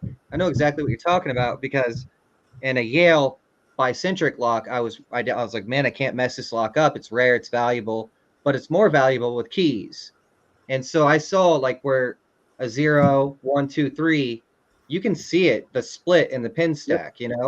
And I was like, damn, nobody talks about this stuff anymore. It's all about, what transponder do I have? Like it's just, it drives me nuts that the industry has become basically a joke, Right. compared to what it used to be. You old guys, And that's all know how to manipulate, all know how to impression, Yeah. Yeah. So another thing I'm doing is a 2-in-1 pick for the Messer lock on a lot of the safes, but we're playing with composites instead of stainless steel and aluminum typical handles. This has been pretty successful. This is the 3D print, but it's acrylic. This one's acrylic. This one's nylon. So the style of, I'm trying to get it to focus. Yeah, hold Not on. doing a very good job. We're going to bring you up full screen. There we go. Well, Oh. almost had it. Almost. I'll get my head out of the way and see if it's. Put your hand right. There we go. There you go. There it goes. So this is the new nylon, and it's actually dyed, and sometimes you can get it printed all in the same color. And then I've just got like a threaded insert melted into it, and it does a great job. This thing here is acrylic, and same deal. There's no need for the handles to be machined crazy out of stainless steel. They work well, but I'll show you what we get and how we kind of build tools. Explain that tool. That's for Mesa. A Messer, it's like it's used. There's so many names for it. It's the same lock. It's like there's a digital keypad. You twist and pull that off, and then there's a keyway inside there. It's an override key. I've opened one of those, and it was super challenging because that particular lock is put on tons of like Chinese safes, Absolutely. Lowe's, Yep. Sam's, and nobody had a drill point location. They were all like, it could be here, here, here, here, here. I swear to God that safe looked like Swiss cheese by the time I was done. Dude, I wish I had that pick.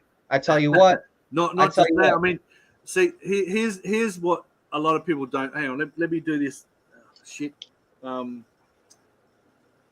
I haven't got my tweezers. Here we go. I'll try and instead of get my fat hands in the way, I might get some. So I get these laser cut, and then we raise them onto the tubing, and there's our 2-in-1 picks. So it's pretty. I mean, we just get a bag of them, and we just make the picks. So when you say 2-in-1, explain that. Can we decode the lock 2-in-1. after we pick here it? we go. 2-in-1. So we have the tension tool, and we have the picking tool. Ah, I see. And this one's for a Tension's pin index. lever lock. See, now explain this to us, Russell, because us Americans, well, many of the Americans here, they have never explored lever locks like mortise locks, etc. So explain to them what that tool exactly does. So what this tool is, it's I guess if I parallel it with a leashy, because one of the tips would connect to the bolt, which would be typically this one here. And that is what is. That's what's thrown and pushed. Right. So that's what engages. That engages with the bolt. So it's pulling the bolt into the lever pack. and then this one here lifts the levers in place until eventually, same with picking a pin tumbler, you're feeling it click into place, click into place, click into place, and finally pop. The bolt moves right away across, and it's unlocked. Yep. But it all comes back to the skill of feeling, the dexterity of feeling, listening, watching what's going on, understanding the lock inside. That's what we're doing with all our classes. I've got crazy. There's a trade school behind. I had a shop purely because I had because when we moved up here to Erie, I had 3 storage units, and they were costing a fortune. And I did a job for a bunch of brothers that own half of Erie up here. Good fellas.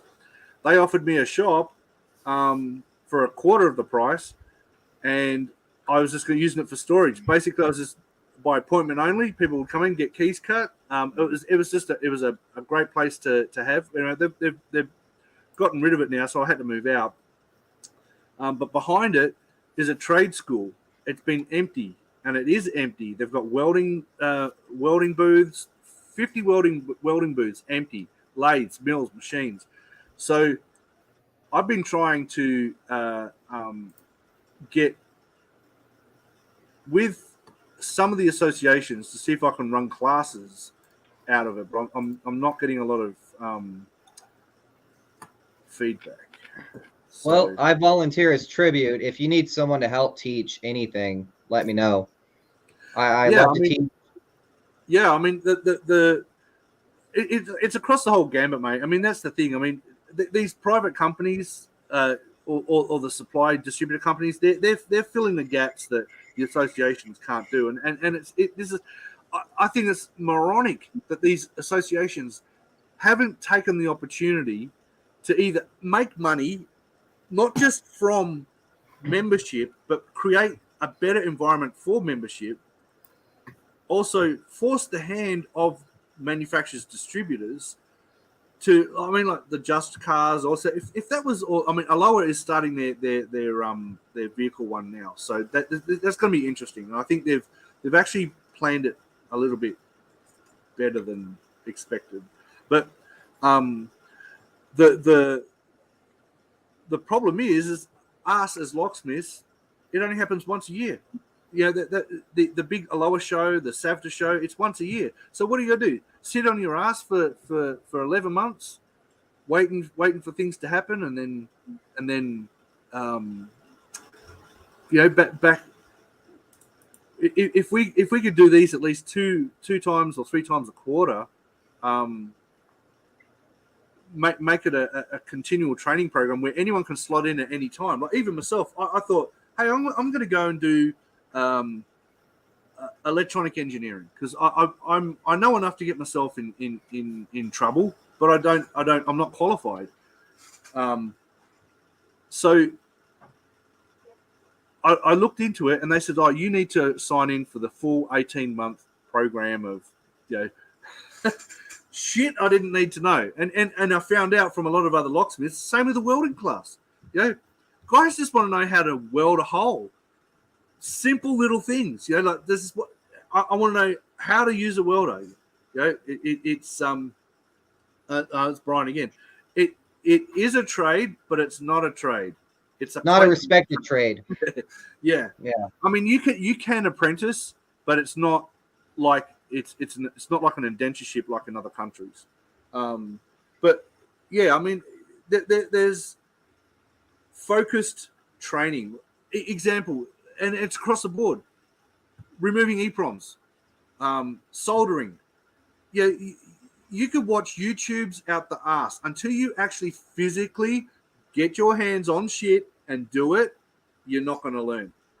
And you can't just go to these trade schools or these TTI techs or whatever you call it. I just want to learn how to remove a EPROM, and I want to know how to solder. No, you need to learn metallurgy. You've got to go into the science of it all, and then you're going to come out with a half a degree. And it's like, you know, I don't have the time for that. You know, if there was I want to interject.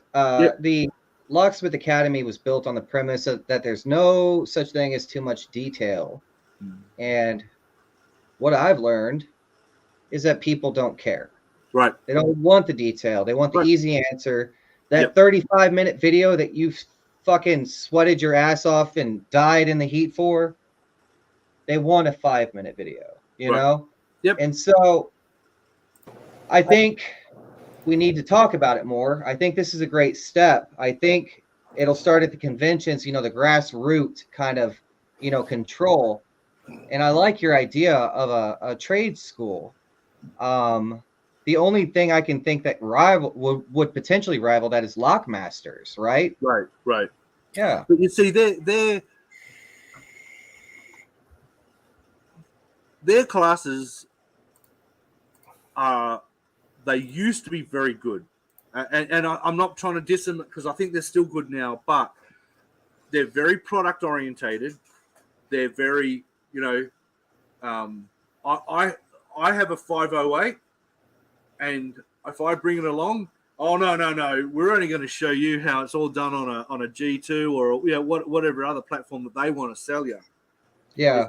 It's not like they don't show you the principles of everything. Like, for instance, like the way it was described to me, which was awesome. It was an English fella from the Met Police who basically broke down vehicles for me with the technology. He said, like, this was at a time when proximities were first coming into some of the cars, the higher end cars. You know, you're talking Rolls Royces and Aston Martins and all that sort of thing, because of they were of interest.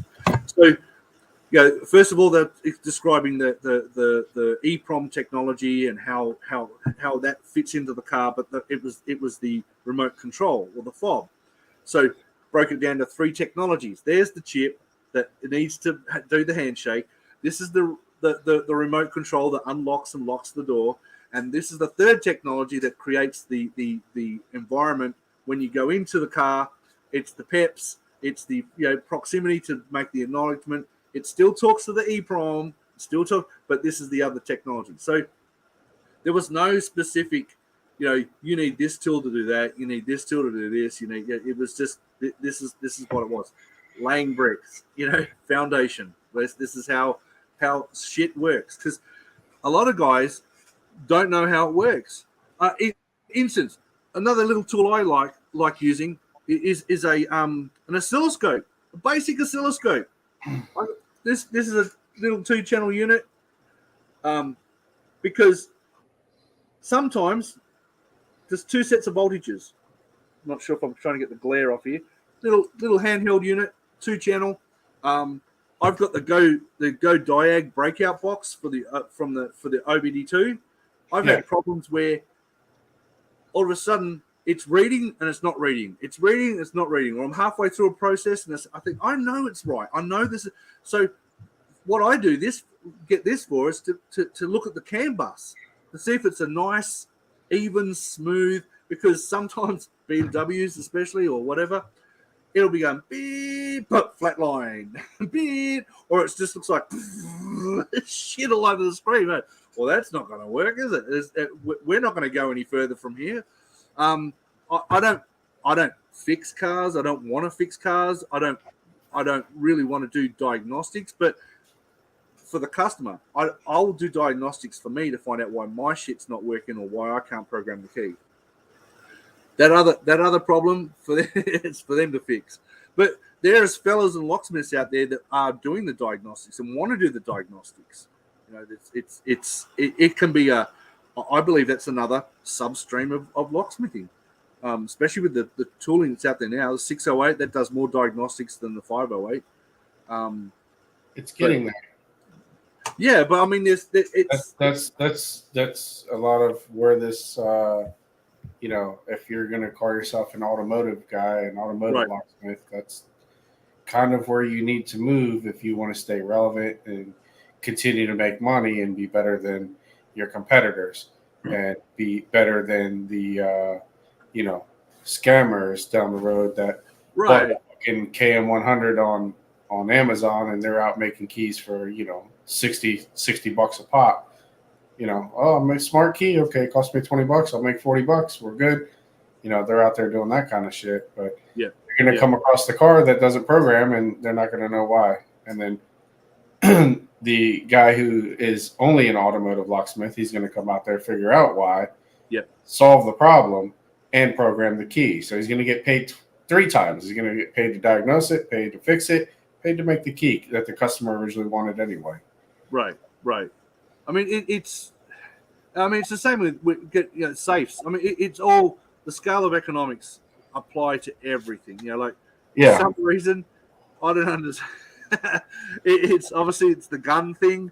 You know, they'll spend $4,500 on a gun, but $2.50 on a safe. You know, it's like yeah. The thinking is so sideways. They'll have, and you know, that's what I find. Most people can't afford the car they're driving. You know, like a lot of them are out there with Mercedes, BMWs, and whatever else. And you tell them, it's $800 a key, and they just about fall over and pass out. What? Yes. Wait till you hand them a repair bill. Yeah. You know, that's I find that real common around here. BMW, Volkswagen, Audi, Mercedes, any of the European cars, any of the luxury brands, you know, where, I mean, it's not just, sometimes it's not just us marking up, you know, higher prices because we've taken the time to learn the European stuff, which is 10 times more fucking complicated.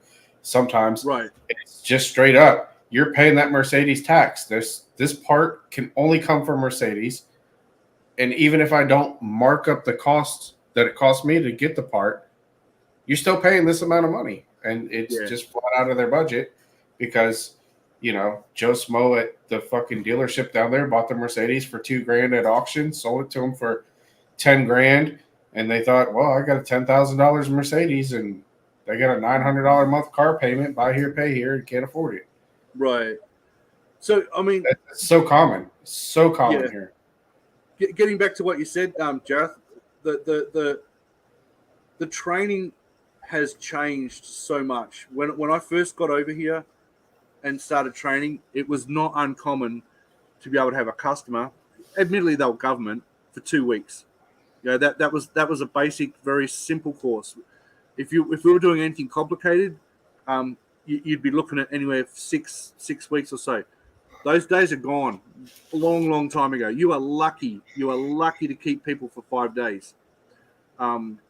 Even 2 days is a stretch in some cases, which is now pushing the envelope of actually getting real training. You know what I mean? Like some places out there are teaching manipulation in 1 day, and you know they're expecting people to be walking away as safe legends after 8 hours of training. I agree, and you see it at conventions a lot too. Like these guys will take a 2-day class. It's 16 hours total, and they expect to leave a full package. You know, right. Or they leave believing that they're a full package, and we run into it a lot. And a lot of people are packages, mate.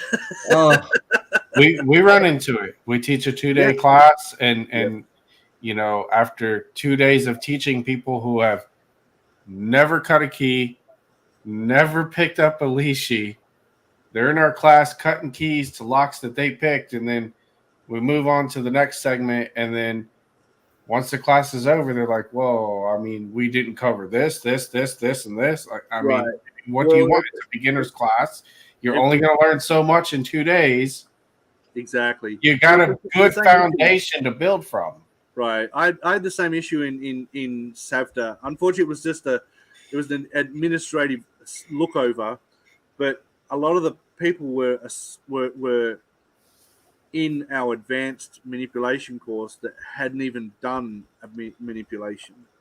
So I'm trying to play terminologies and use techniques that were outside of their knowledge base to even get with. Oh, why would I sign up for the beginner's class? I want to be an expert. I'm going to sign up for the expert class. right? Yeah, I mean that was the whole idea was to have we had classes. We had basic class and we had advanced class, and you know it was just a miss. Unfortunately, it was an administrative issue. They overlooked it, but I think there's room to do 2-day seminars, whatever. I'm not sure. I mean, I know you've got your academy. I'm not. How's that progressing? Is it just? It's hard to yakka, mate, as we would say in Australia. It's hard work. Yeah, no, it's oh god. So I've had a paradigm shift during the whole thing. Like my expectations going in, I expected people to appreciate the effort. You know what I mean? Right. And instead I get shit on. Yep. Like, oh, you don't have this car, you don't have that car. And I'm like, yeah, 2022, Jaguar is kind of out of your wheelhouse if you don't know how to do a Chrysler Pacifica, Right. Right. And then they don't respect that advice because they paid you money, so now they own you. And so there's been this whole confliction inside my body and soul. I've got gray hairs and I'm 30. I'm like, I just turned 35. I got gray hair in my beard, and it's like I've been trying to figure this shit out on how to appease my customers, my students. And reality is that you give them a badge that says "harden the fuck up." yeah, and people's expectations are usually not what you expect. So Right. that's what I've learned. That's No, probably you're right probably on. the You're best at it. absolutely right. That I like just saying it right there. That's the first time I've ever said it. It just rolled off the tongue, but that's honestly that's what I've learned is people's expectations are not what I expected, and it's super disappointing. Like it No, broke it my is. heart. There's complete unrealistic everything in the locksmithing community. There really isn't, and that's why I said this is something that we can change if we can. Like Lockmasters have been trying to do it for a lot of years. There was another place in California, I believe, that was doing the same thing. And then there's the SOP type of guys they're around as well. But they're just like flash in the pans. You go flash. They're just doing these. There's no gradual interaction. There's no custody. They have a hold of nothing. You know what I Right. mean? All they do is go, hey, and we go, hi. There's no interaction. There's no engagement. There's no control, which is a word I don't want to use, which is why I use, custody. But the whole problem, the biggest problem, is that our industry is out of control. So it needs control. Yep. Yeah. And the biggest question is how do we solve it? There is no easy answer, which is why I think at conventions and I don't know. I mean, this is what. So, your thoughts? I mean, I got to hand it to him, but the Locksmith Nation, when it first kicked off, it got a lot of attention, and it was because it's different. It's outside the scope of the traditional associations and the channels that locksmiths typically use. I think now it's just a big smoking turd flying around on its own, doing its own thing. It has the potential of being something. So there's something that it could be initiated with a planned direction and path that all participants will understand from the beginning. Not just willy-nilly, let's just jump into the swimming pool and, hey, let's swim. It's like, this is the plan, this is the direction, and this is what we're trying to provide. Come along, be part of it. Yeah. And the only problem with that is that it's easy to supersede that group because you can just create another one. You know what I mean? True, but you've got to have quality product, quality people, and you've got to be true to your word, and it will breed from there. People will take that just like your business. Hey, these guys are great. You hear it both sides of the coin from Lockmasters. Lockmasters run a great shop. They have a great business, but they're classes, but they're very rigid. Mark Bates and all that thing, they're very rigid. They the people that they attract is a small niche, and some of it is because we, we as a group in the future we should be trying and get a little bit more of a kumbaya, like, yeah. But again, that's I was said we were circling back again. 20 locksmiths, 100 opinions. But no one steps up and puts out information, training, whatever. I know you have. I know I do, because that's the promise I've made for myself. Getting back into this world, I want to put back into it, and I want to make sure guys are getting quality training. It's not saying I'm the best and I know everything. Just ask me. But if I can't work it out, someone else can. But at least get it started. You know what I mean? Like, you see some horror stories and you hear some horror stories with, you know, and you see horror stories. You go up there and store, who the fuck installed that? It's like, what the fuck were they thinking? You know?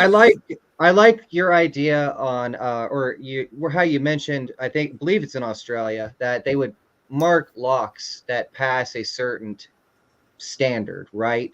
You know, Yeah. some kind of cert. It would be cool maybe if we had something like that. A lot of people don't know that doctors, like museum curators, people who handle skillful jobs, lawyers, even repo guys, tow truck drivers, they all maintain a level of education and qualification. And I think that's probably the reason why we get shit on by the public, is because it's kind of like you get the old no tooth having hillbilly who, you know, fixes cars under a tree, calling himself a locksmith. You got the retiree jumping in and drilling locks, and he's a locksmith.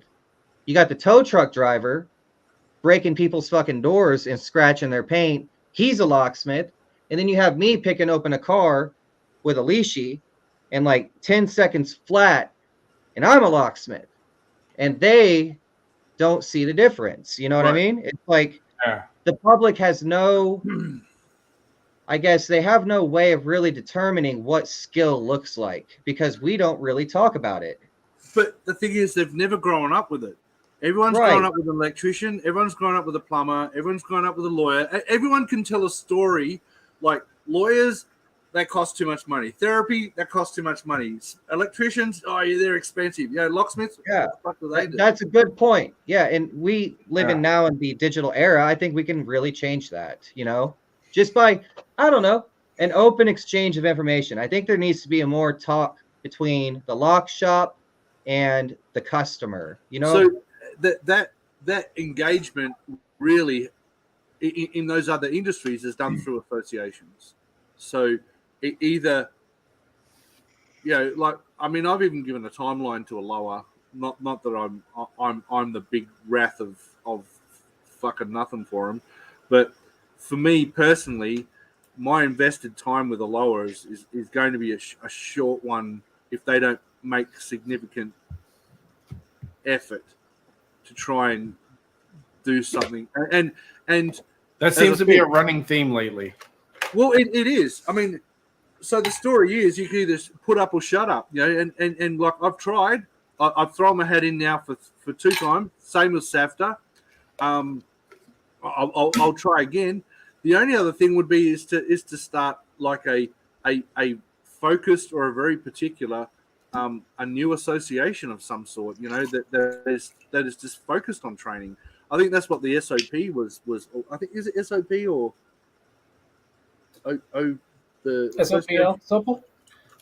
Yeah, there's another locksmith association of professional locksmiths or something like that, and they give out their shit for free.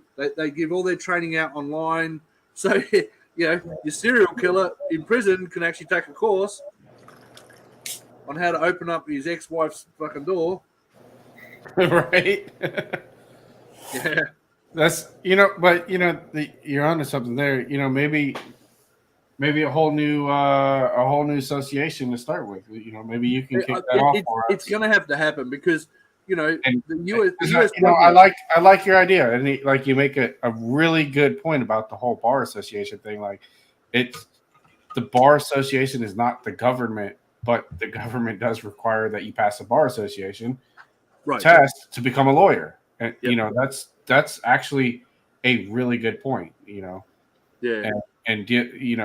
seeing as how locksmiths deal with security kinds of things, that's just as important, if not more important, than what the hell a lawyer does. So why don't we have something like that? I mean, we're supposed to be the subject matter experts, and unfortunately, they go a lower gets called upon. I don't know who they talk to, but the thing is, they don't. I know for sure they don't approach any of the manufacturers or distributors to try No, I'm sure not. So I think if it was a new association of some sort, we would have to align ourselves with these distributors, not just distributors, manufacturers more than anything else, and also with government. Like I'm talking, your police departments, your neighborhood watch, like actually get to be seen and heard, and like those freaking key cutting machines. Those kiosks. And one of the things that I think may be part of the problem that you're talking about with like Aloha and not wanting to call out distributors and this, that, and the other is we have been informed by some other people how much it actually costs the distributors to rent a booth at Aloha, and it is fucking mind-blowing. So but they're gonna pay it. They're gonna pay it because they want all the locksmiths who are gonna come to their convention to see their booth and come to their booth and buy their shit. And they should. That's what they're there for. But at the same time, they don't. I don't think that they're gonna approach the manufacturers and this, that, and the other and say, "Hey, look, we're an association for the locksmiths, and you guys shouldn't be selling to the public and this, that, and the other." They're not going to approach them because they don't want to piss them off. They want their money, I think that money comes down to a big factor in it. I think it's a way that you could. I'll say we because I'm just pretending it's happening, right? So let's say we go to Schlag and we say, look, listen, we want to say we're independently assessing your device with your approval, and we're going to try and assist you with selling it and also putting it in as many places as possible. But it will have our endorsement on it, So yeah, exactly. That'll be the way to talk to the manufacturers, the distributors. The distributors should also be helping members out too. Like, why not Aloha members get an extra 5 or 10% off on some of these distributors? Why does not Aloha possibly give, group health insurance or something like that, or some form of insurance that some single operators can't afford? They used to do it. They used to have, these insurance policies as part of your membership. And so you got to think about that in the big picture too. Right? Can you imagine? If somebody as big as Aloha and you're nationwide and you got thousands upon thousands upon thousands of members paying into it. Yep. It's no different than if you go to work for a place I worked at, Caliber Collision, the fucking collision industry. You go to work for them, they've got shops all over the United States, you get cheap health insurance because they've got tons of people paying into it. I agree. Like something like that for associations is not a bad idea because most of us are independently fucking run and owned companies. I know I'm a one-man shit show. I know Jareth and Paul are both one-man shit shows. I mean, it's hard. I mean, health insurance is I'll just use that as an example. So, but it's a good example though. It's a very good one because I'm just saying that is something that they could offer their members for some of what they freaking pay per year. Right. I mean, even a company of 50 people would still get decent discounts on health insurance. Exactly. Even if you have 50 members or even 1,000 members. I mean, look at what's what do you call it? Locksmith Nation's got 3,000. So just in case. Yeah.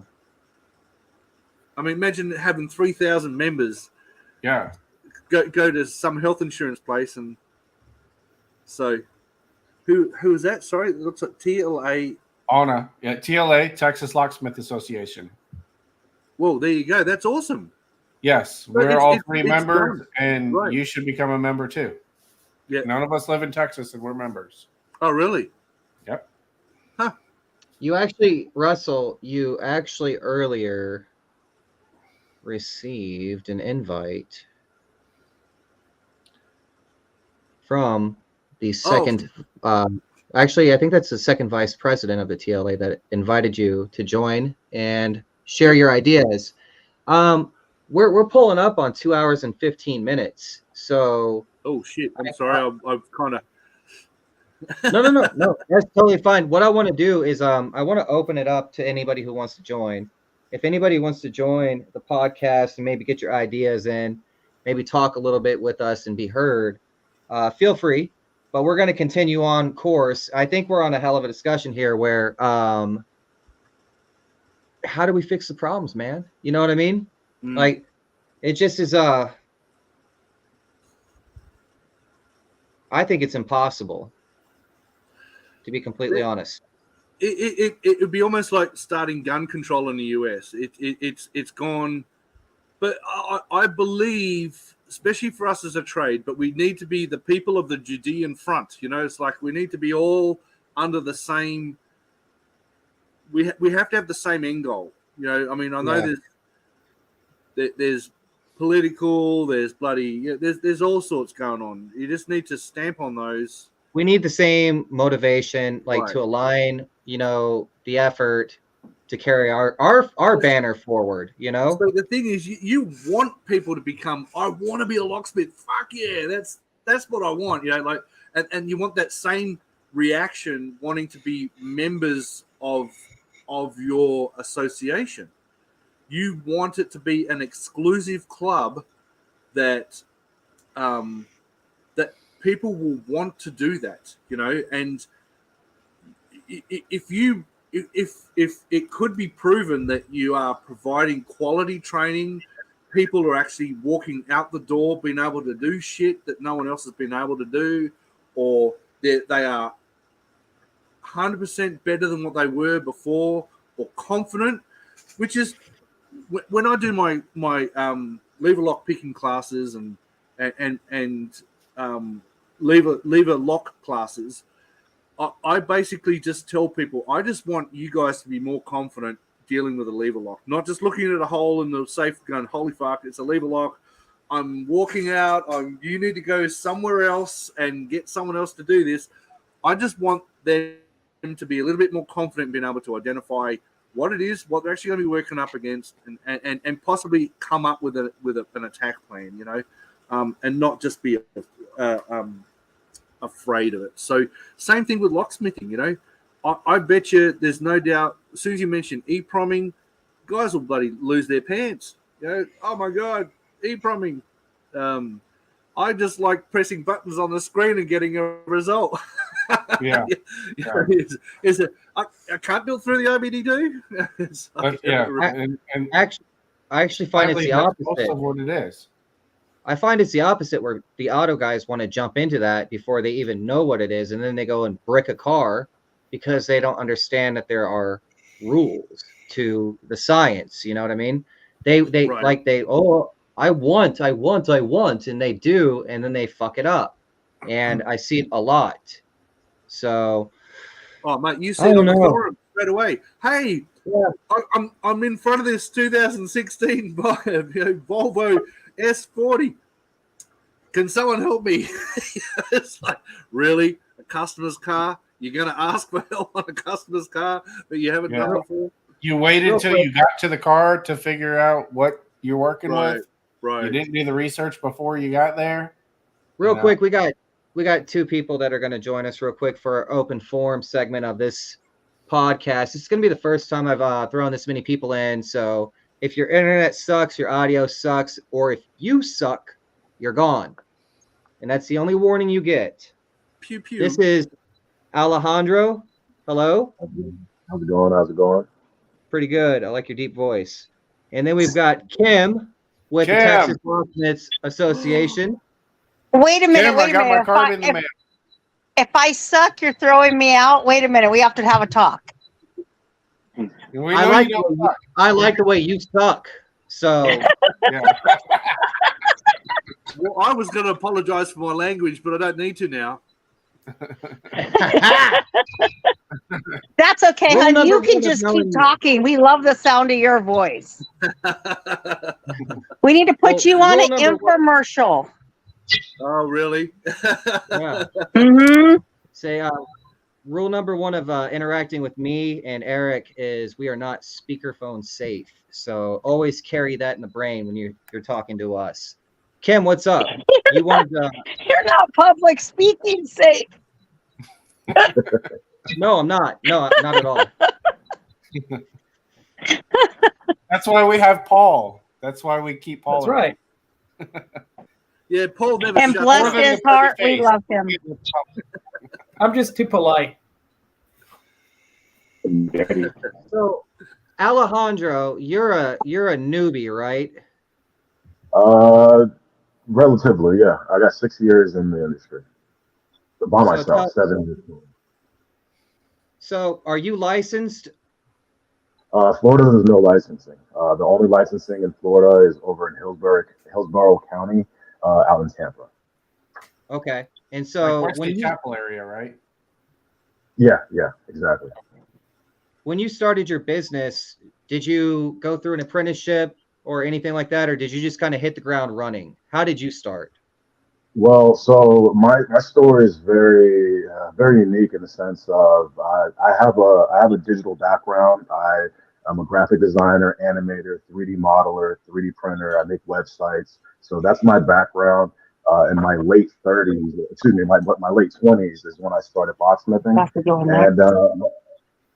And long story short, I started with the scammers, and I had no idea at all what was going on in the industry. I had no idea what a locksmith did on a day-to-day basis, and I got hired off the Craigslist, just looking for a job, and I got hired by some local scammers down here in Florida. And long story short, I apprenticed with them for about 6 months to 7 months or so. And I realized what was going on. I realized, like, oh, these people are overcharging people in our community. These people are completely just illegal. I'm not going to get into too many details, but I ended up, they ended up screwing me over on a job where I'm out picking a lock over at a house lockout about an hour away from my house. And me and the customer are out there. We get into the house, and long story short, I hear helicopters. I hear police helicopters. I hear police sirens. And I always tell everybody, I'm looking around like, oh shit, they're about to go get a bad guy, and they're coming towards my ass. And they ended up. Thankfully, I had my own business cards that I made, and I ended up giving them to the police officers. And they were cool. The customers were cool, and everything ended up being smooth. But the company that I was working for kind of left me hanging.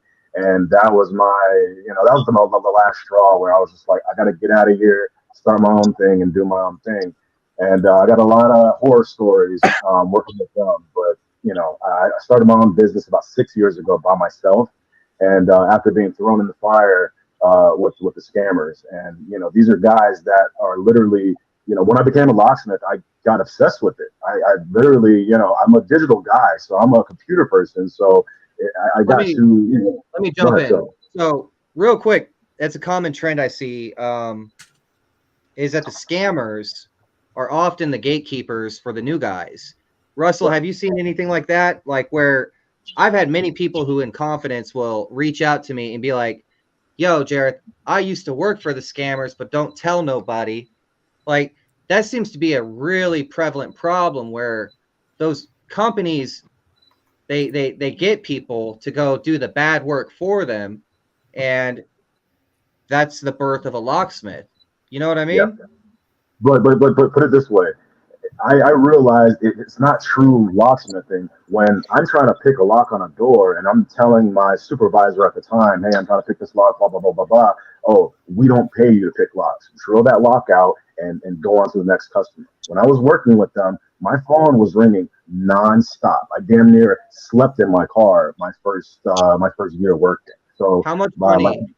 How much money were you making? Working for the scammers in the beginning. Was it lucrative or?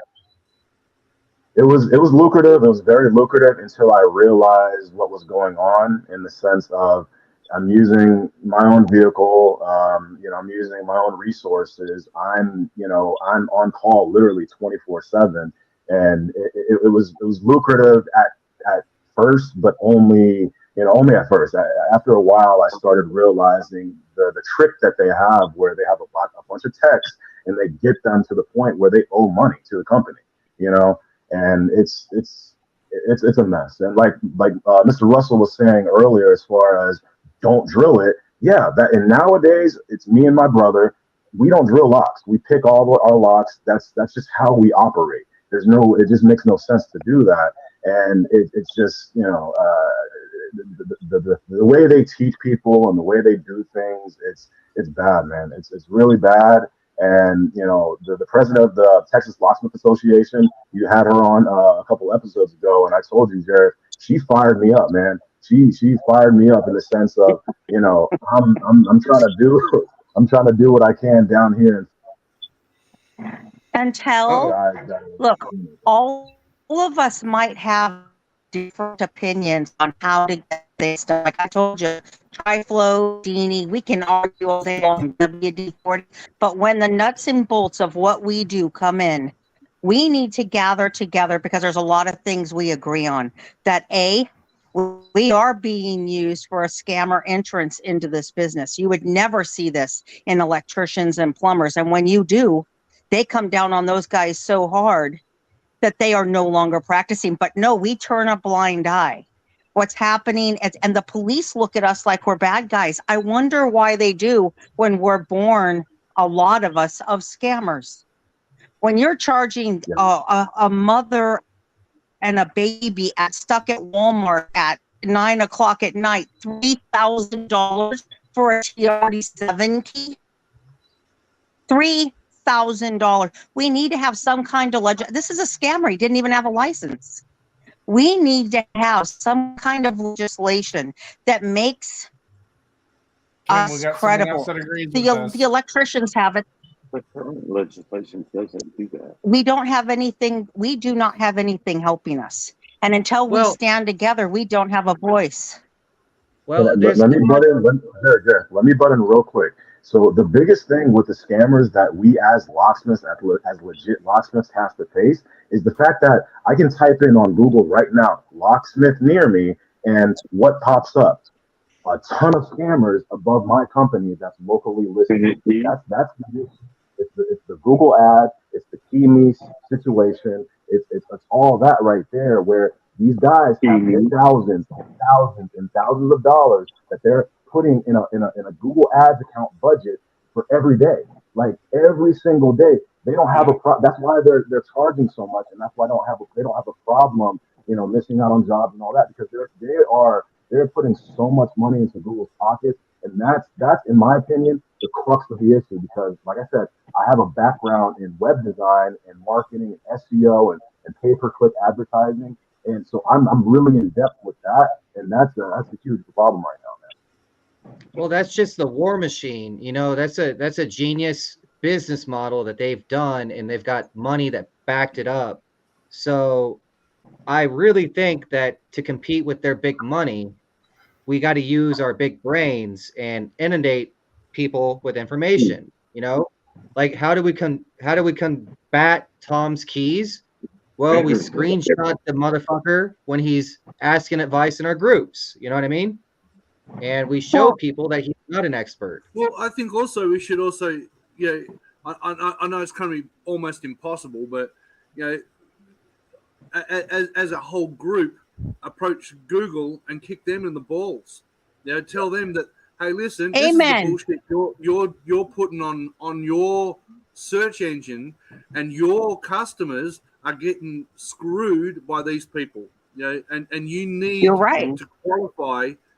You need to qualify, because this is a security issue. It's not it's not painting a house. It's not when you can when you can go, he's right. When you can go to KeyMe and put your Medco key in that's supposed to be restricted and have it delivered to your home 2 weeks later, because I've done it personally. We You know have a what I've problem done? in this society. I got a sticker made up saying out of order, and I go stick them on the machines that we have at Home Depot here. I like that. It's like Fight Club, a little corporate, Well, the thing is, espionage and stuff. what we should do is it's a protest. Why not have support your locksmith? Amen. This is out of order, and stick it on there. Yeah, let's do a little civil disobedience. I kind of like what you did. It doesn't hurt nobody. It kind of does, but And I tend to think I was unplugging them. Oh, shit. That's funny. I mean, maybe stick a plastic key in it and see what happens. I don't know. Yeah, a hand grenade. Maybe. Maybe if you're Irish, I don't know. So State of Texas. Russell will supply the hand grenades. yeah, I don't have hand grenades. In case anybody's No, listening. I think The thing is, though, you as an We're gonna get them from association, Russell. all associations could bang their heads together at least, and then make a formal approach to Google and say, listen, this is what's happening, or somehow get their attention to, because they are so untouchable. They're not approachable. There's no call. You can't call Google Business anymore. It's all done by emails. It's all done That's by. why we have these young guys. That's why we have this young blood that we're trying very hard to bring into the folds and say, look, you guys know this crap.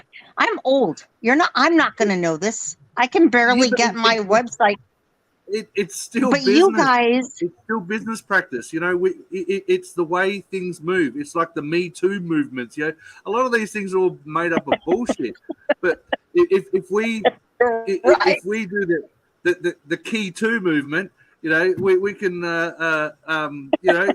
it's support the local locksmith. But you know what we found out?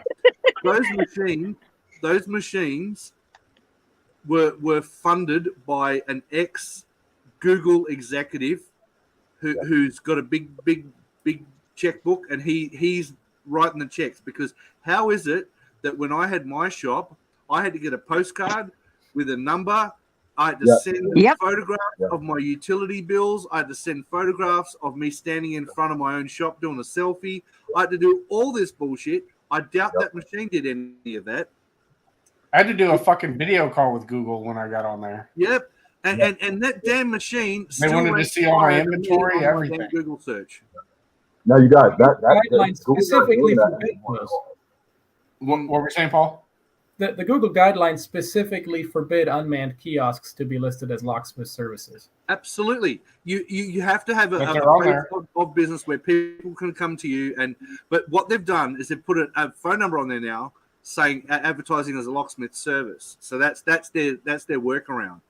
But I think we need to, I know I keep saying we because I can't help myself, because I love everybody, but we need to approach Google and come up with some form of protest to them, or grab their attention and say, listen, this is affecting the community, not us as operators, but it's affecting the community because of the illegal activity that's going on, or not just the legal activity, the immoral practice of what they're doing. I don't know if that works in America anymore, hon. Immoral is probably not something we can use. Yeah, but I mean, like, a scammer, to me, it's a definition of a particular locksmith. And I'll just say locksmith. They're just poor business practices, poor workmanship. I mean, if the rules allow them to operate, that's the deal. They are as legally entitled to work as we are, but they're just doing such a shit job at it, and they are taking people for more money than what they should be, and they've just been asses. And the only way to clean them out is there's got to be hoops and jumps to go through to become a locksmith, and that comes back to the licensing bullshit again. But anyways, No, I think it Google goes is back to clean. unionizing. because you're not going Hold to get on. legal. You can't legislate out. You can't legislate out evil. Prove No, it but what you back. said about We cannot but legislate and force people to come to the table. no, union, I think is may not be the correct terminology, but the all of us can do Right. union activities to push. Yes. Alejandro. Yeah, I'm sorry. I said the U word. Yeah, you did. Alejandro, what advice would you have for someone who's currently working with a scam company? Like, what would you say to them? Would you tell them to get out, sacrifice their livelihood? What should they do? I deal with, so I make websites and I'm dealing with, I'm really active over on Reddit. So I get a lot of locksmiths on Reddit that are new guys that are starting up companies, leaving companies and all that. And I tell them to leave immediately because they're criminals. They're literally criminals. I have a my family's ex-law enforcement, military and all that. So we are the complete opposite of what these scammers are. Scammers are criminals. They are breaking and entering. They're not asking for proper protocol that a real locksmith is doing. So I recommend leaving immediately, and leaving immediately. And as, I saw in the comments, somebody was asking how to get in, how to make their website and all that better and be better on Google. And it's SEO. You have to focus on SEO. SEO is search engine optimization. And what that is, you're telling Google, hey, I'm an active website. So my social media for my locksmith page, my YouTube, my TikTok, whatever, all that is going to help your page pop up first on Google. So definitely focus on SEO, writing articles that seems like something that might be mundane or whatever, but writing an article on, hey, how do I hire a proper locksmith and not a scammer? That article alone will help you rank above other locksmiths in your area. In my area, somebody might call me right now and I might go 10 minutes down the road because I'm ranked so high in my area. So it's something that you can work on today and it'll pay off in the long run. Definitely really, really focus on the SEO. Okay, that's good. So we have lost a few people to bathroom breaks. Welcome, dripless security. It looks like your microphone is muted. Yeah, I got some background noise here, so apologize. Oh, no problem. Introduce yourself. Who are you? Yeah, so my name is Mike Zelka. I'm the owner-operator of Dripless Security. Been a locksmith for about 4.5 years now. Been in the security industry for about 12. We operate, it's a one-man show, but I say we, LLC. So we operate out of Northeast Iowa, small town population, about 10,000, but we service about 80 square miles. So we have about 80, 90,000 customers. What city in Iowa? Decorah. Oh, okay. I'm not intimately familiar with Iowa. I have family there. How far is that away from, like, say, Vinton, Des Moines? Des Moines about 3.5 hours from us, so we're way up in kind of the northeast corner here. Okay. I just have uh, some curiosity. Yep, I'm about a 40-minute drive from the Wisconsin border and maybe 20 minutes from Minnesota. Gotcha. So we do a lot with the tri-state area, but we do full service locksmiths. So residential, commercial, automotive, CCTV, access control, and we're also licensed for fire detection. Nice. So I've been a big promoter for education.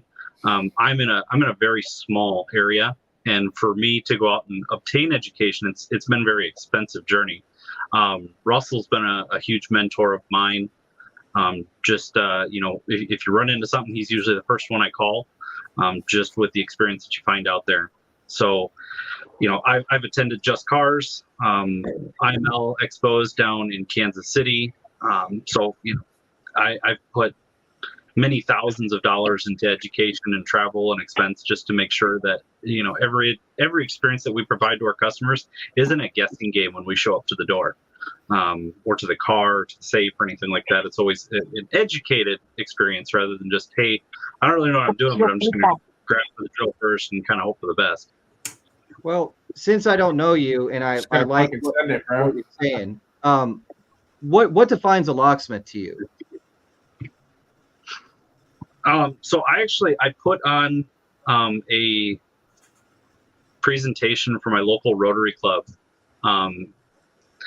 1 second. Oh, he said, get interrupted. Rotary, as in Mazda. Kids rolling in the room here. So I put on a presentation for my local Rotary Club, and the first slide that I had shown was, where did locksmithing come from? Locksmithing first kind of originated within, the ancient Egypt of, hey, every time a locksmith was involved was with creating locks for the general population.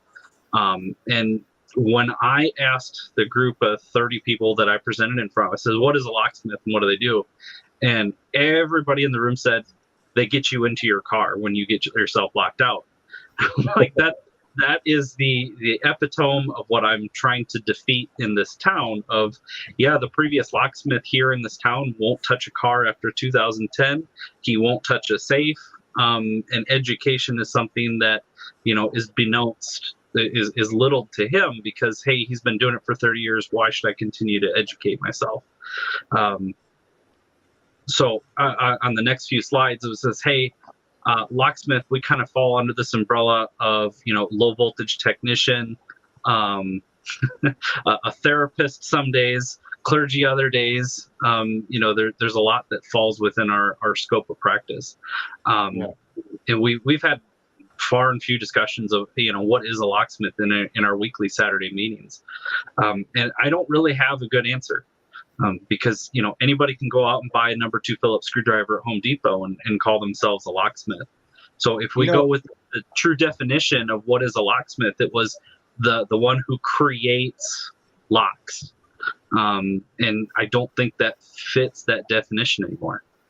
Modern definition, I believe, at least starts with problem solver. Yep. Modern locksmith has to at least be some kind of problem.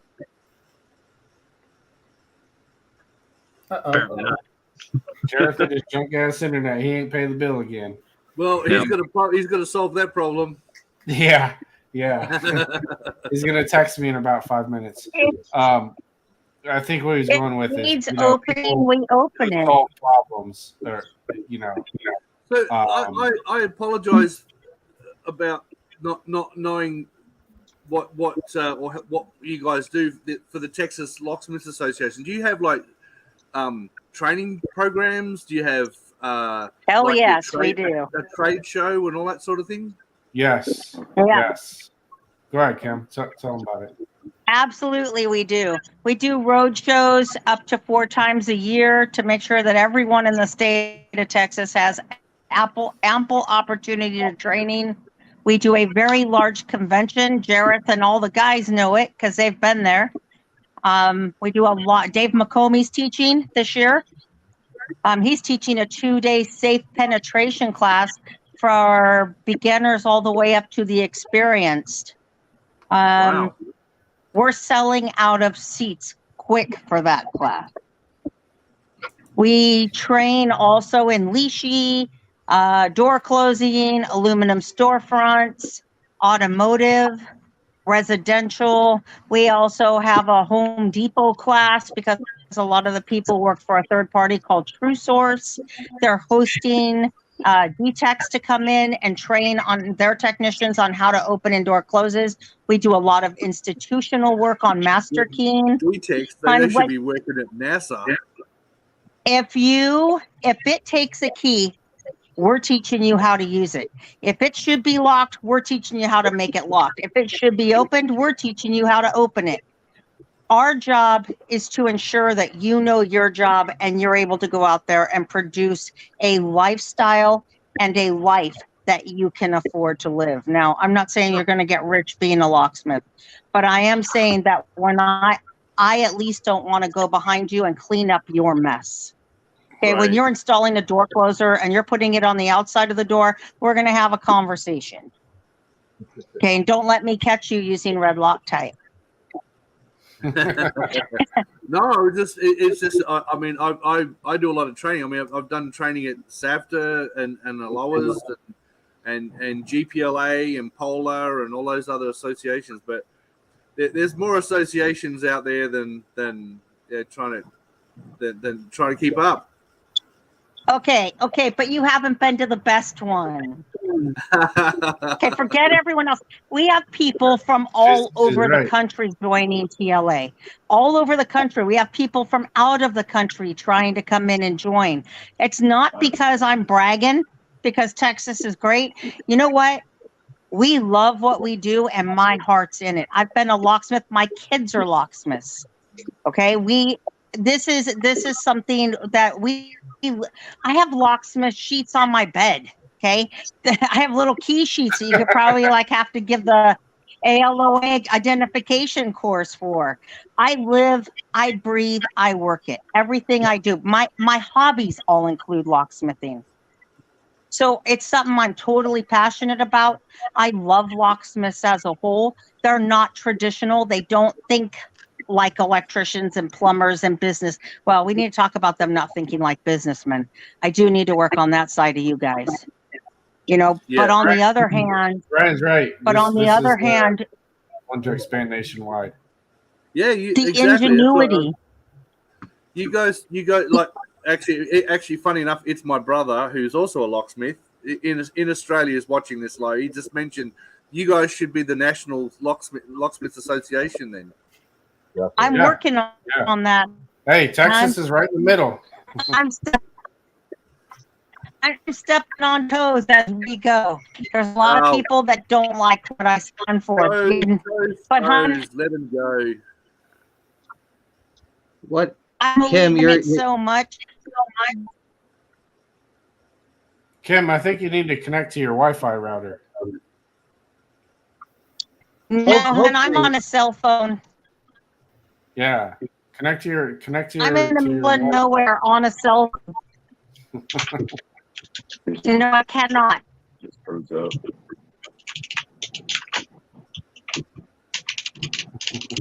I like the idea of that actually National Locksmith Association. I think that would be kind of an interesting idea. The only problem, again, is like you said, Russell, 20 locksmiths, 200 opinions.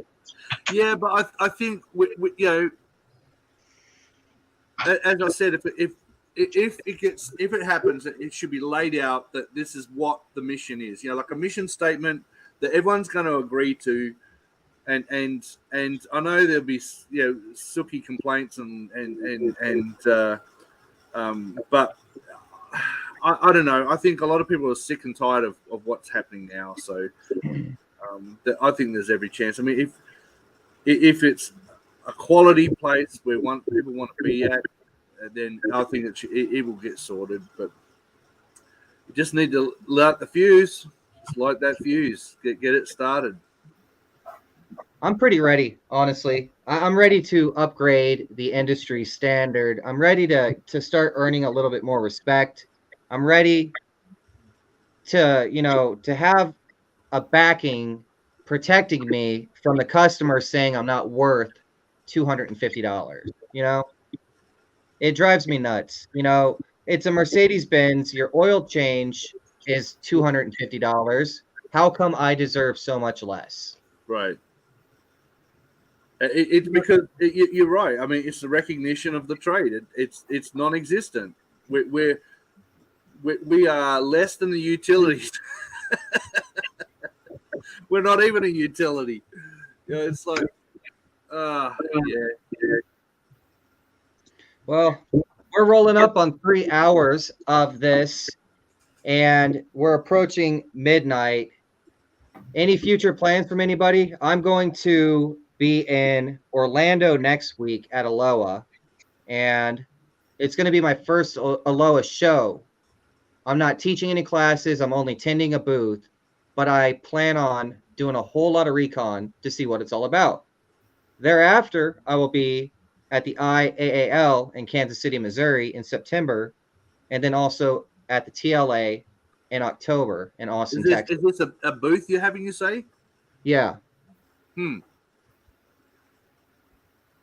I mean, I had a booth at SAVTA and selling our tools, and that was on the backing with our training too. So, yeah, I mean, it's going to be interesting. You could probably do a recon up here in Erie because there's a convention center that they would almost give away for free. There's an airport. There's bloody a trade school that's empty. There's ample opportunities to try and get a serious classes being ran here. But I'm sure there's plenty of cities that could qualify the same way too. Yeah, I've been invited to like Colorado to teach, and it's kind of curious to me. Like I had a thought process going of like, if I do accept an invitation, who will attend? You know, and how do I suss them out? Like what happens after I teach? And I would like some help. You know, I think it would be good to have a governing body to kind of look after everything and make sure that the education that's being, you know, what's the word I'm looking for? Perpetuated is accurate and good information. You know what I mean? Well, Garrett, can I piggyback that real quick? So, like, I teach kids how to code. So I teach K through 12. I teach kids how to code, how to make video games, how to make 3D models, how to 3D print models. I'm looking for one right now. This is like a little figurine, 3D printed, resin 3D printed. These little 3D printed models. And basically, my first year of teaching a couple of years ago, it was just like such a culture shock of realizing, like you said about the Locksmith Academy, like these people, I'm talking about kids obviously, but too much information can just be overwhelming for some people. And for me and you, obviously, we want to make curriculum, we want to make things detailed and very, very thorough. And what I've realized with the Locksmith community is that there's so many people telling us, this is how you do it, that's how you do it, this is how you do it. There needs to be guys like Russell, there needs to be guys like you and Eric that are the pinnacle of what's going on and the standard of, hey, this is how it goes, you guys. That's just how it is, in my opinion. I agree. Yeah, I think we should teach people young. That'll help a little bit. So the other thing is because the wife was working at Mercyhurst, and the pandemic, obviously, I mean, the way it affected, it proved the fact that people don't even have to attend in for a lot of classes, but a lot of our stuff is hands-on, practical. But I think with some ability, like Autel tools have Team Viewer and all that sort of stuff, and especially with high quality imagery and the speed of internet nowadays, you can get macro photography and show really little bits in there. Because I remember the days, now I'm showing my age, even when I was a whippersnapper, they used to have a school by correspondence of locksmiths, and they used to send out stuff for you to go and do, and you had to send it back in and take pictures and sit the class, and they were also on the back of those humorous cards that they had on Locksmith Ledgers, and I mean, everyone was waiting for the Locksmith Ledger to show up. But I think trying to get fellas and gals, sorry, I mean people all, to travel is difficult. I mean, like what Mike mentioned about he traveled to classes.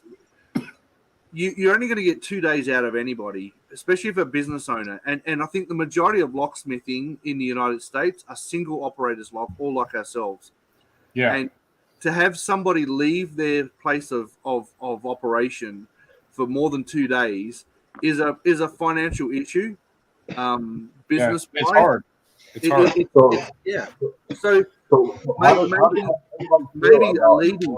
maybe a lead in where we can do some sort of, again, almost calling it correspondence, but doing it online first, and then part of it could be to come in for the day just to do the final exercises or / final little bits and pieces hands on, so you can actually get to understand it, and then you nick off home, or after hours, online type of as a lead in. I think might be a good start, especially with your academy, mate, because I know I'm a face to face, especially manipulation. How the hell would I teach manipulation without somebody sitting there actually looking at it and feeling it? It can't be done. Yeah.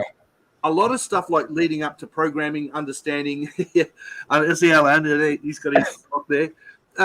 Understanding like you're programming the cars and e-proming and all that stuff. There's a lot of stuff you can do baseline to get to level up to then get them to a 10.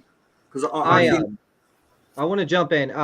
Me, Paul, and Eric actually had a discussion about, like, we have a certification that we can issue to our students, but we were like, how do we measure a graduate?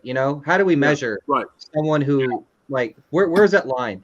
And so we were actually discussing about, like, a practical is what we called it. Like, you have your exams, you can do whatever the fuck, you have all these, take your test, whatever, cheat, but you still got to show up and do a practical interface.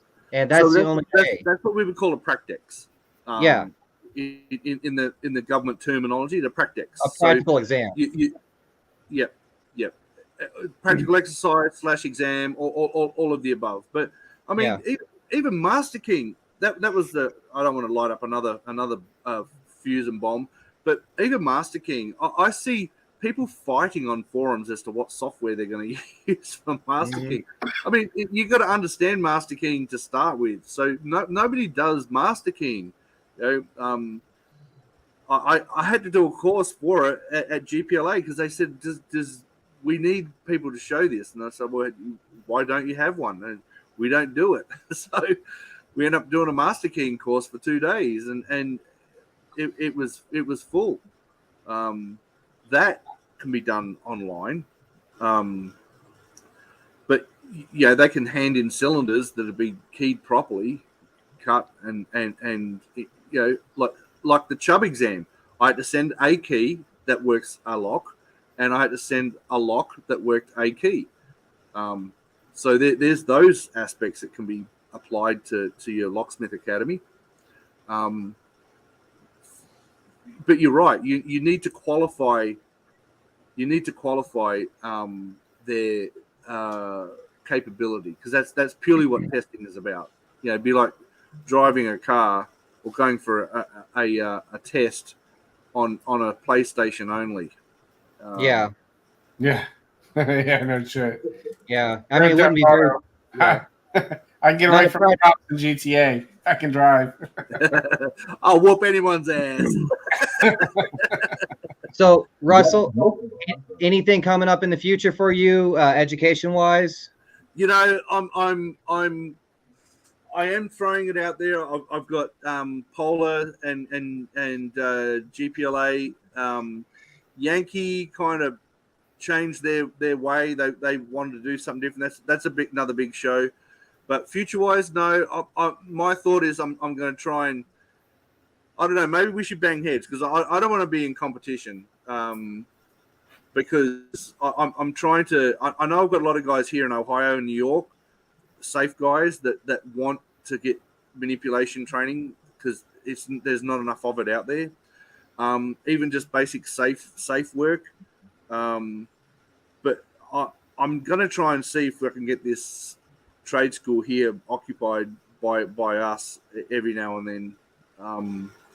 But yeah, getting people to travel is going to be a hard deal. Yeah. So I don't know.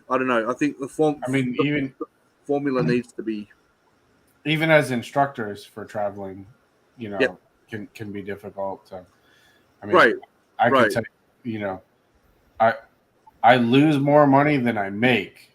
Right. When I travel to teach. No, yeah, absolutely. I mean, SAFTA for me was freaking they threw me in for 4 days, plus the trade show. So I was in for Monday, Tuesday, Wednesday. I did a class Friday, and then trade show Saturday. So I was a whole week. Yeah. And the phone was going crazy. Of course, every time you leave. Yeah, every time you leave, your phone goes fucking nuts. Right. All the big money winners, lockouts, lost key, all keys lost. Yeah. I tell Eric all the time, I'll be Yeah. dead all day. And the moment I take a shit, get in the shower, or I go on a walk to the gym, my phone goes crazy. You Yeah. know, it Yeah. drives me nuts. So me, Well- Eric, and Paul are all going to be teaching at all those places I mentioned before. What are you going to say, Paul? So with traveling, if you're a one-man show and you're gone for a week, you're not losing a quarter of your monthly pay. You're losing a week's of revenue off your bottom line, which may be more than your entire pay for the month. Yeah. Oh, totally. I mean, my scale of operation, daytimes it's like chump stuff. You know, like I'll get rekeys of houses. I do a lot of NSP work. I don't deny that.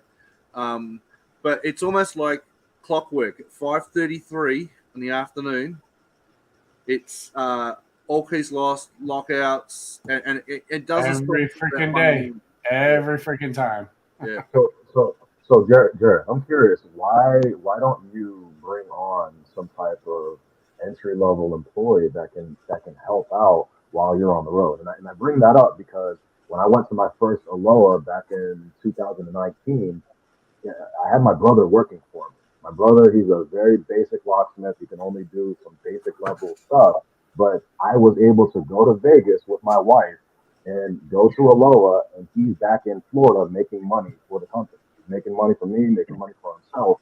And he's basic. He's not an advanced locksmith. He's very, very basic. So I'm curious why other solo guys, and it's just me and him. It's not a team or anything like that. I'm curious why you guys don't do something like that. Because I trust nobody. You train an employee, you train your competition. So you have the luxury of having family, you know. Right. You're right.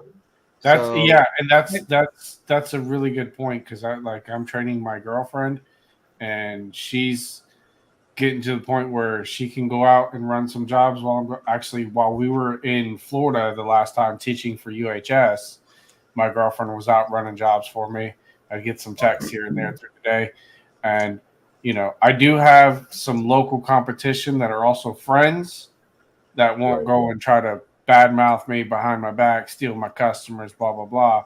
They'll show up and they'll represent me, pretend they're from Fredericksburg Keys, and just get the job done. They take the money, but I look good at the end of the day. So the people are going to call me back, especially because I have a lot of dealer accounts.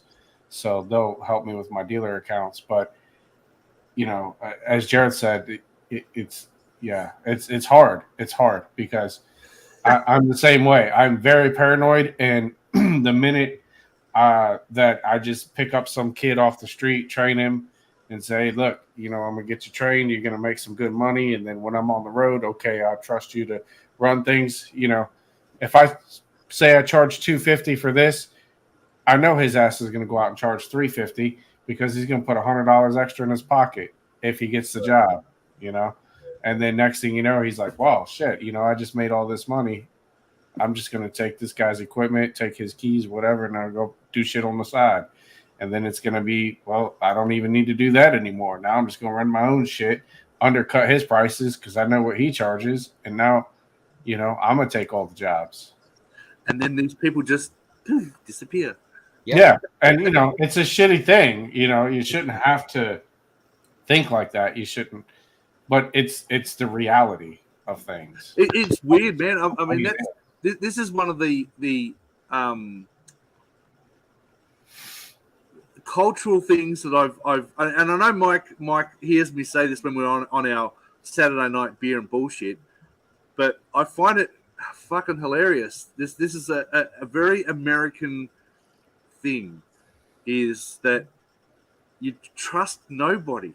You know, and in Australia, it's completely the opposite. If anything, I would be proud to have somebody apprenticed on me, and would actually start a job not too far away from me, because my reputation and my customers would be with me. You know, if I've done a shit job, if I've done something bad, if I've fucked them over, they'll go somewhere else. You know, but I just find it hilarious. I mean, I'm not trying to be disrespectful. It's just I see it as so many guys have said, I get him to sign a non-compete. I get him to blah, blah, blah. It's like, where's the confidence in, like, if you're sure you want a job, yeah, but you're not going to fucking do anything that's going to affect me whatsoever. And I'm going to show you fuck all, and I expect you to do fucking everything. And yeah, I don't understand. But, see, and that, like, I agree with you in a sense. Like, if I'm going to train somebody, I want to train them right, and I want them to know, like, I want all the little tricks and secrets and things that is not common knowledge in my head. I want to pass that on to somebody. So the only thing that holds me back from hiring somebody outside of family, be my girlfriend, my cousin, you know, anybody I know that I can trust is not going to fuck me over, is I'm going to pass this knowledge on, and then they're going to fuck me over, you know. No, so, you're right, but because the problem is that's just common, you know what I mean? Right. It's just common ass American shit. I hate to say it because I'm an American and I love my country, but it's common ass American shit. No, you're right, but because so when I was doing apprenticeships, and maybe it just comes down to vetting, you know what I mean? Maybe exactly. This is what I'm enormous vetting process before you train somebody. I don't know. Locksmiths in Australia never advertised for jobs or positions, especially apprenticeships. You never advertised for apprenticeship. It would always be word of mouth, and it's almost like the Masons, you know, like they do a crazy ass background check through word of mouth, buddies, friends, pals, all comes back. No, this kid's good. No, this kid's an absolute vagina. You don't employ him. He's it's through a known channel that you got jobs. But that's I think you're right. I mean, you guys would have to vet something. One of the rookies that I have here that I've kind of helped along the way and become friends with, even though he's technically a competitor, worked for HTL, High Tech Locksmiths, you know, or whatever they call themselves, High Tech. And he found one of my ads on Facebook where, you know, I have ads on Marketplace, hey, keys for sale, whatever, you know, and he texted me out of the blue and he was just like, hey, are you hiring? I'm like, that's a really fucking weird question. I'm like, are you even a locksmith? You know what I mean? And he's like, actually I am. I'm like, oh, really? Okay, where are you from? What do you got going on? You know, I kind of vetted him a little bit. Yeah. And he told me what was going on. I was like, well, you know, I'm not really in the position to hire someone right now, but, you know, if your company sucks and they're sending you to Virginia Beach and they're sending you to Baltimore and all these places 3-4 hours away for one fucking job and paying you commission, just quit and do your own thing, man. Like, it's not that hard. Yeah. And so, you know, in a way, I kind of feel responsible for him quitting and doing his own thing. But, you know, he's getting by. He's got a house. He pays his mortgage. He's a nice guy. If he needs something, he knows I'm just a phone call away, even though he's a competitor of mine. You know, if he's if he gets a call about something and all keys lost or this, that, and the other, and he's like, I'm not quite sure what I should charge, he'll call me and say, hey, what do you charge? And he'll charge the same damn thing just because, you know, he's a good friend and at this point now, and, you know, he doesn't want to undercut. He wants to keep prices up. He wants to keep, you know, the industry where it should be. But there's not a lot of people like him out there, you know. And what cool is we can relate because he was a mechanic for 30 years, whereas I was a mechanic for 15 years. So I trained my rookie, you know, under my conditions, and I have encoded in him, you know, a sense of ethics. You know what I'm saying? So like, he doesn't undercut me, he doesn't break shit, he doesn't quote out a job he can't do, etc. And it's the same way. Yeah, whenever somebody calls me from his area, which is like 30 miles away, I refer them to him, and Yep. I send numbers, his number to them, their number to him, and he secures jobs that he can't do, and takes me along, cuts some of the pay with me. So there's this relationship, and it works really well. I think a lot of us are really individualistic, like we are just unique people. We're out there, you know, I hate the saying, to the beat of our own drum, and to get us all to try to collaborate, we can do beautiful things, but it's hard. It's hard to initiate that kind of relationship. Yeah, I think you brought up a very good point there, Jared. Is the integrity of people. Yeah, absolutely. Socially, I think a lot of that has been lost now in just general day-to-day life. It's hard to find good, honest people in just day-to-day life, in big cities, still like the old country mentality, the yes ma'am, yes sir type of thing, the respect for elders, a lot of that has kind of been diluted so badly that it's almost impossible to find or even but it's not something that you can't do. I mean, the simple thing of like keeping your van clean or I mean, we had a lot of rules when I was at Chubb, and it come down to your persona, like even your uniforms. You had to be clean. You had to have your vans had to be clean. Because it was a privilege. And if your van wasn't clean, they'd take the van away from you. You could take them home. You drive them home. And those things are not ingrained, I don't think, in any of the other companies you see. I mean, there was some fellas complaining on the Locksmith Nation about people that they've asked them several times to clean out their van because it looks like a rubbish bin or a trash can on wheels. And what do? He's one of my best workers, but he does this, he does that, he breaks tools, it's just like, what are you doing? It's like, that's part of being a boss too, because sometimes you got to put his ass in check. Right. You got to be a dad. You got to be a Dr. Phil. You got to be, you got to be everything to these people. But yeah, I mean, it is. I think it's going to get harder to try and find good people, but they're out there. They are out. One of my goals on this podcast is to interact with people, kind of find the good people, and expose the industry to, the beauty that I see essentially. Like, I don't like just the people that we're supposed to like. The companies will put people in front of us and say, here's your expert. And I often reject that. So it's my goal to kind of show the industry, what I see, hence why you're here. And, you've had a great conversation with all of us, and I really appreciate it. So it's, that's kind of a continuing project of mine. So I guess just education through propagation. You know what I mean? I mean, I'm very passionate about locks and locksmithing. Again, like what? I'm sorry, I missed a name from Texas. Locksmith. Kim. But yeah, I was born into it, and I said I've had a privileged upbringing. I've probably done my apprenticeship 5-10 times over, because even my old man and Brian, if he's still on, we would be sitting in the shop cutting keys and be like, it would be the gimmick, hey, yeah, he is, there he is. Hey, get your key cut by a 7-year-old, so Brian has the perfect point right there, real quick. Yep, that's a perfect point.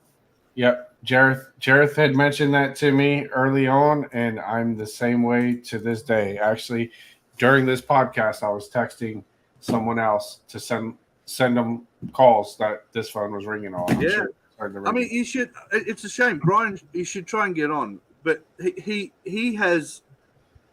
a one-man show too. He's got a very good operation going on. And when he goes, he can leave for 2 weeks on a vacation with his family, and he trusts like 3 other locksmiths where the phone is diverted directly to them. You know? Yeah, I've left my work phone with another locksmith in town. When I've left, I gave her my cell phone. I said, "Here's my phone. When this rings, you say Fredericksburg Keys and answer it, and you take the job and go get it done." And I've trusted her to get that done and not screw me over. And it didn't. It worked out. She didn't screw me over. But that's again that it's a hard thing to come by, and you have to really truly vet people to get there. This is, like the first thing I did when I moved into Erie was I went to all the locksmiths. There were 3 other locksmiths. 2 have been here for more than 40 years, and I got absolute negativity. You know, they're just like, I could feel the hate coming out of this chick's face who's behind the counter. She did not want to engage whatsoever. Oh, you're a new guy. Piss off. Fuck you. Right. And the brothers, they were like, they offered me a job. But I wasn't there to ask for a job. I was just, I want to be friendly with other locksmiths purely because of that other reason. And professional etiquette. But none of them want to play. You know, I've got guys who are 20, 30 miles away from me. They're passing me jobs left, right, and center, and I pass back to them because we're more friends. So they must feel, I don't know, threatened or something like that. It's like the point you brought up, Eric. But I'm always one to try and engage with other locksmiths and have that professional etiquette. And that's what that Saturday night beer and bull. I'm not sure if you guys have ever been on. When that first started, mate, that was insane. It was like Locksmith Fest. It was. There would have to be like 60 of them on there, and they'd all be arguing about. Yeah, it would be like as if you're standing in the having the drinks in the afternoon on a lower show or something like that. It was funny as shit, but it's sort of piddled out to nothing now. So I don't know. Anyone on there tonight, Mick? To that last comment on YouTube, real quick.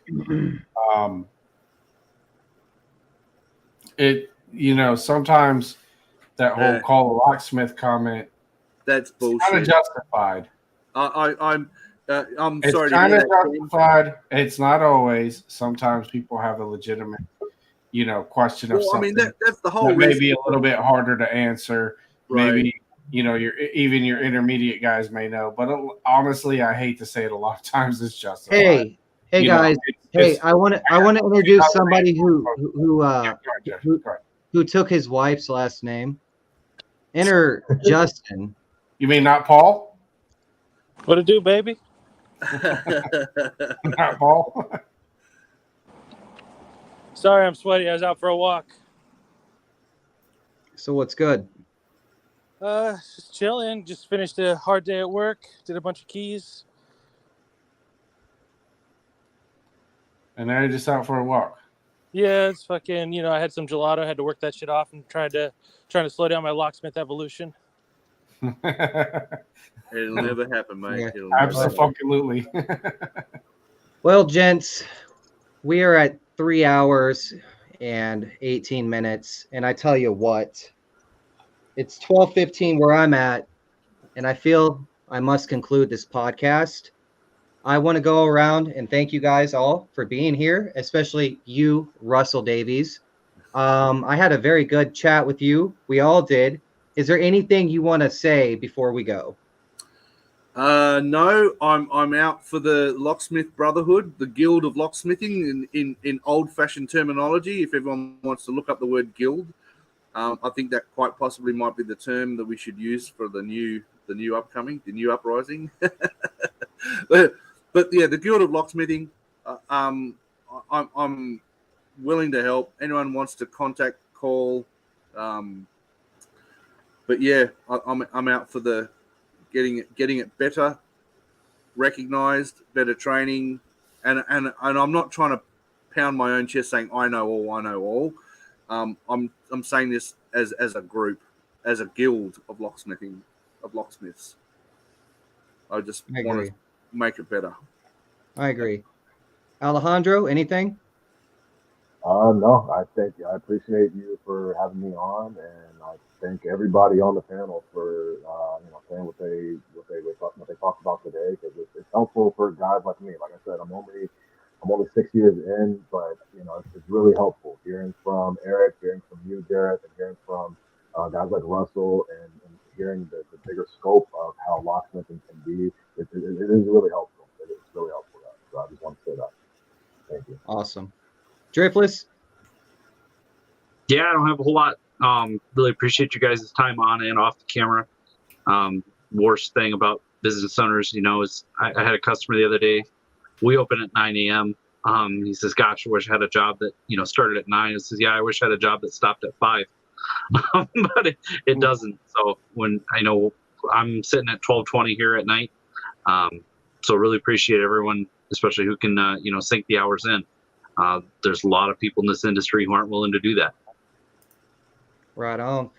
Gentlemen, I'm going to dismiss y'all now. It was a pleasure having you. I hope to see you more in the future. We're going to conclude the podcast with you guys real quick and wrap up with me and my boys. So, Driftless, thank you again. And Russell Davies, I look forward to talking to you some more, okay?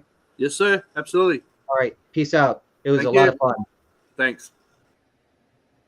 Alejandro, nice meeting you. Good seeing you, bro. What say you? It was a good conversation.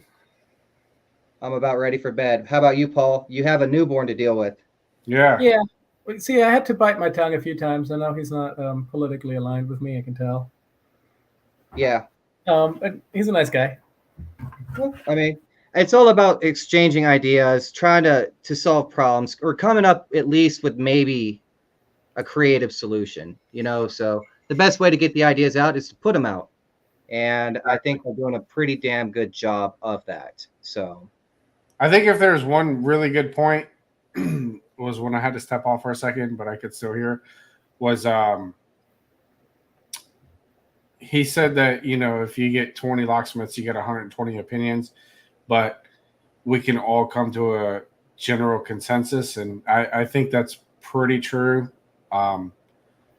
If you put 1,000 locksmiths in a room, they're all going to probably agree on at least 10 rules. You know what I mean? 10 things to start with. And they're probably all going to agree on at least those 10 things, which would be a start to a proper, self-governing association, like as he used as an example, the bar association. So I think that's a good idea. I like that. yeah, what would you think a potential rule that we would agree on would be? Insurance. You must have insurance. Yeah, insurance. Yeah, that's a good one. Licensing. You must have a physical address or a mailbox or something, a way to be tracked down. Unlike these guys who are here illegally. You know what I mean? Yeah. I mean, even my home address is listed on Google as my business address. Mm-hmm. And when you say insurance, take things here. What was that, Paul? I'm sorry, I'm going to keep interrupting. So when you say you must have insurance, what does it mean? Like liability insurance, or yeah, he's saying like business liability insurance. I think the mere fact of stating like insurance as a requirement is a good enough start. You know what I mean? So like we can argue about like, oh, what kind of insurance, blah blah blah, but at bare minimum, there should be some kind of liability coverage for a customer at least, right? Like a contractor's bond or a security bond or some shit like that. I don't know. Yeah, if we show up and we fuck up their car, or whatever, and other situations can happen, at least we can say, hey, sorry, I fucking bricked your ECU, but I have insurance and my insurance is going to replace this ECU, and don't worry about it. I'm going to get you back on the road. Whatever the fuck, some kind of insurance. That's kind of illustrate the point that we really can't agree if we get 100 of us in a room. Oh no, we would. I mean, yeah, I think there's a lot of incentive. Okay, look, Paul is Paul's a cunty little fuck that likes to disagree with everything. Yeah. So, and that's why we love Paul. But out of 99 out of 100, because Paul's in the fucking room, will agree on 10 basic rules that we can get along with. Yeah. So I mean, I think He's it's gonna just get fun. overruled by majority. It's okay. Someone has to be right. Look. I really think this is going to be effective. Is like whenever people are at a convention, there's one going on right now. I don't know if people are there, maybe listening to us, but you have peers. You are in, habeas corpus. Your constitutional rights guarantee that you can be put to trial. With your peers, and that's a right, and that's a privilege too. It's a great thing to have. You're in a great big room full of a lot of your peers. Why not rally the troops and fucking talk shit or say something at least to distributors who might undercut and sell to the public, if you know what I'm saying. You're locked in a room with them. You're there paying them money. So grab them by the ear and maybe grab them by the balls a little bit. Let's sink some teeth into some motherfuckers and make them bleed for once. Because for now, we're the ones that bleed. Yeah, especially because to some aspect, no matter what, we're never going to weed out scammers. Okay, so until Amazon says, "Hey, we're not going to sell fucking security products on Amazon," it's not Amazon that's going to say that either. It's going to be exactly a governing entity, because they're always making money, so they're always incentivized to sell. Right. It. Exactly. So until and I don't think that's ever going to happen. So we're always going to run into the point of where someone's going to buy the KM100 for, it's as low as I've seen it, $350. That's not a lot of money to buy a key programmer that does a whole lot of shit. Well, even if they restrict the new tool sales, we can still buy on the secondary market. Right. So somebody's always going to get their hands on that shit. Yeah. And as long as the distributors are willing to keep selling keys to people for cheap without any kind of background vetting, anything, we're still going to combat that. So you're still going to have customers that are going to come up and they're going to say, "Oh, I got my own key on Amazon for $5. How much will you program it for?" And they're just going to call right down the fucking list of Google and find the cheapest price and go right there to that guy. And, a lot of times, I know these guys, and I know Kim uses an example of, charging $3,000 to Walmart to some lady in the middle of the night for a key. But honestly, a lot of the scammers are the ones that are just looking for the quick buck, get in, get out, and fucking roll on to the next one. And they don't care. They don't have a business to run. They don't have insurance. They don't have licensing. They don't pay all the fees and bullshit that we pay to be legitimate. So, they're going to buy the $400 programmer and they're going to go out there and they're going to say, okay, $65, I'll program it. You know what I mean? They're going to show up and they're going to program the customer supplied key for $65 that our fucking distributor sold to them. And that's a good point, because their return on investment is, recouped way quicker. And the big problem that compounds that is that the scammer, he offers the customer a lower price, or the opportunity at a lower price. And what do? We compete with it. Yeah. And then we drive our own market down, just increment. Like Eric is at 225. The scammer is at 125, but he's super fucking busy and can't get to them for a week because he's loaded with the cheap jobs. I know Eric's price and I know I'm available, so I quote 175. You know what I mean? And then that shit right there is just, toppling down the hill. Like we just exactly. And then I find out you're charging 175, so I start charging 175. Yeah, 165. Or even the same. I'm like, okay, I'm gonna charge 175. Then the scammer is like, "Oh, Eric's charging 175. Jareth was just charging 175, and I'm charging 125, not getting the job. Shit, I better lower it down to 100." So then you're gonna be like, "Oh, Eric's charging 175. Fuck that, I'm charging 125." Then you're only here's a piece of advice that I always come back to. If you double your prices and you still get more than 50% of the jobs, you're making twice as much money. for the same amount of work. Exactly. Sounds good in principle. Practice too. Yeah, if it works. You To know? get back to this $3,000 middle of the night BMW key, though, I don't want to put the blame on the victim here, but you can just say no. You don't have to buy the key. They will always say like, "Well, he was threatening." Okay, well, but then it's not a matter of a scammer. That's a robbery, isn't it? Yes, exactly. Or Yeah. it's extortion, and then it's a crime. And the- So To me, more of the scammer is not the guy who's. It's not the guy who's upfront about his price. Like, you call me in the middle of the night, and I'm like, "Hey, I'm going to charge you fucking $3,000." I know that's absurd, but I don't know. I'm just using that as an example because it's what Kim said. But to me, more of the scammer is the guy who's like, "Okay, Locksmith, blah blah blah. Okay, I'll be there. $75." They show up, $75, and then they make the key, and then they charge the customer $500, and the customer's like, "Hey, motherfucker, you said $75." Oh yeah, $75. That got me out here, but now you got to pay $425 for the key. So that's another thing too. That goes in my opinion with ethics is I'm going to give you a bottom line price. yeah, I agree. Upfront price. And it's I have honored my price before where it was my own fuck up. I didn't ask the right questions. I got to the job. I found out it was a proximity key instead of a traditional bladed ignition, and I'm like, oh shit. I already quoted this guy, whatever. What am I going to do? And I just, I eat the cost because I want to stand on principle where the guy called me. I don't want to be the guy who's known as, oh, he quoted me fucking $250 and he showed up and charged me fucking $450 or, whatever the price is.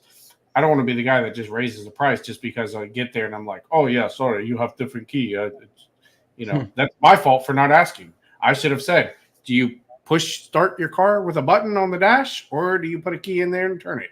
Yeah, but sometimes the adaptables are not available. I should be the one doing the research to find out. Sometimes customers are retarded and deserve to be punished. So no, I agree.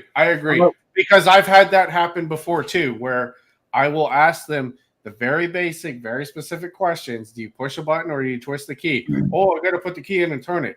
And I get there and it's a push button. And I'm like, yeah, hey, fuck you, buddy. This is a push start. This is the price. So it's gone up because you lied. I had a guy tell me he had a 1991 Ford Mustang, and I showed up to a 2003, and I was like, I don't think this car is even yours. You know what I mean? So he got punished by me walking, and and there's that's kind of a special circumstance where customers will lie, customers will do this because they're trying to get over on you. But hey, Paul, the reality is, you remember that? Which one? You were on the phone with me, remember? I asked that dude for a title. I was like, hey, is a title in your car? And he was like, ain't no title in this car. And I was like, all right then, and drove away. Do you remember that? I'm sure that happened more than once. Oh, probably. I'm a dick to a lot of people, so especially in your town. Yeah, you know a lot. Well, gents, it's 3 hours, 32 minutes. I keep announcing this damn time, and we keep going. Let's cut it. I'm tired. It's fucking 12:30. So, ladies and gentlemen, next time we're going to be on is Aloha. Yes, next time we're on, we're going to be live streaming from the Aloha convention. There will probably not be a late. It will probably be during the day, and who knows for how long. It seems every time we fire this damn thing up, we go longer and longer. So I imagine that next Saturday is going to be one for the books. We're going to be at Aloha in Orlando. All three of us. We're not teaching. We're manning a booth. Not Saturday. I won't be here. I won't be there Saturday. I'll be flying back. Remember? Whatever. We'll be there. Anyways, we're going to be manning for that. I'll be there. We're going to be manning a booth with UHS. Yes. Take my advice. Make your voices heard at the conventions. It starts with us. We own 90% of the industry when it comes to the sales of these distributors and tool providers. The customers depend on us to program them lest they buy their own equipment and become a programmer themselves, which I don't think they'll do. So I compel everybody whom will be at the convention, come talk to us, come have your voice heard, and display some damn anger. It's about time that we get upset about, you know, the way we're being treated. So anything you guys want to add? Yeah, I will come say, talk no to me in matter- person. No, go ahead, Paul. Go ahead. You Yeah, first. come talk to me in person. I'm much better in person with just a few people where I don't have to try to talk over someone. Yeah. Nah, Eric. all I was going to say is, you know, no matter what animosity we hold, no matter what kind of shit we talk, big props to UHS because they are providing us with booth space. They're sharing a booth with us. So, you know, when you guys come out to Aloha, go to the UHS booth. You will find us there, you know. So I do got to give props to that. You know, Yeah. they do take good care of us. And I try to stay unbiased. yeah. But I still want to give thank you because we know what the cost is to run our own booth at Aloha, and it's not Well, cheap. everyone likes to complain about UHS because they sell to everyone, but everyone does it. They're just Better lying at about hiding it. it. Yeah. Yeah. No shit. So but the reality is they all fucking sell to the public. You know what I mean? Keyless to Go. That's one of my favorite aftermarket brands. And I've said it before and I'll say it again. But guess what? You can buy that shit on Amazon. and guess what, guys? UHS is not you know, it's owned by who? AKG. Oh shit. And the only reason why you guys are able to call UHS out is because they were allowed to maintain their own brand. I'm not defending them. I'm just merely stating that fact that they are an entity that's owned by AKG. So if you're mad at UHS, Entity that owns Mad at many everybody. other entities. yeah. Oh, okay, one last thing here. Driftless Security said Blue Rocket is pretty sweet, and I just have to say it. No. No. Speak for yourself, brother. Yep. So we'll end it there by shitting on Driftless Security's recommendation. Just kidding.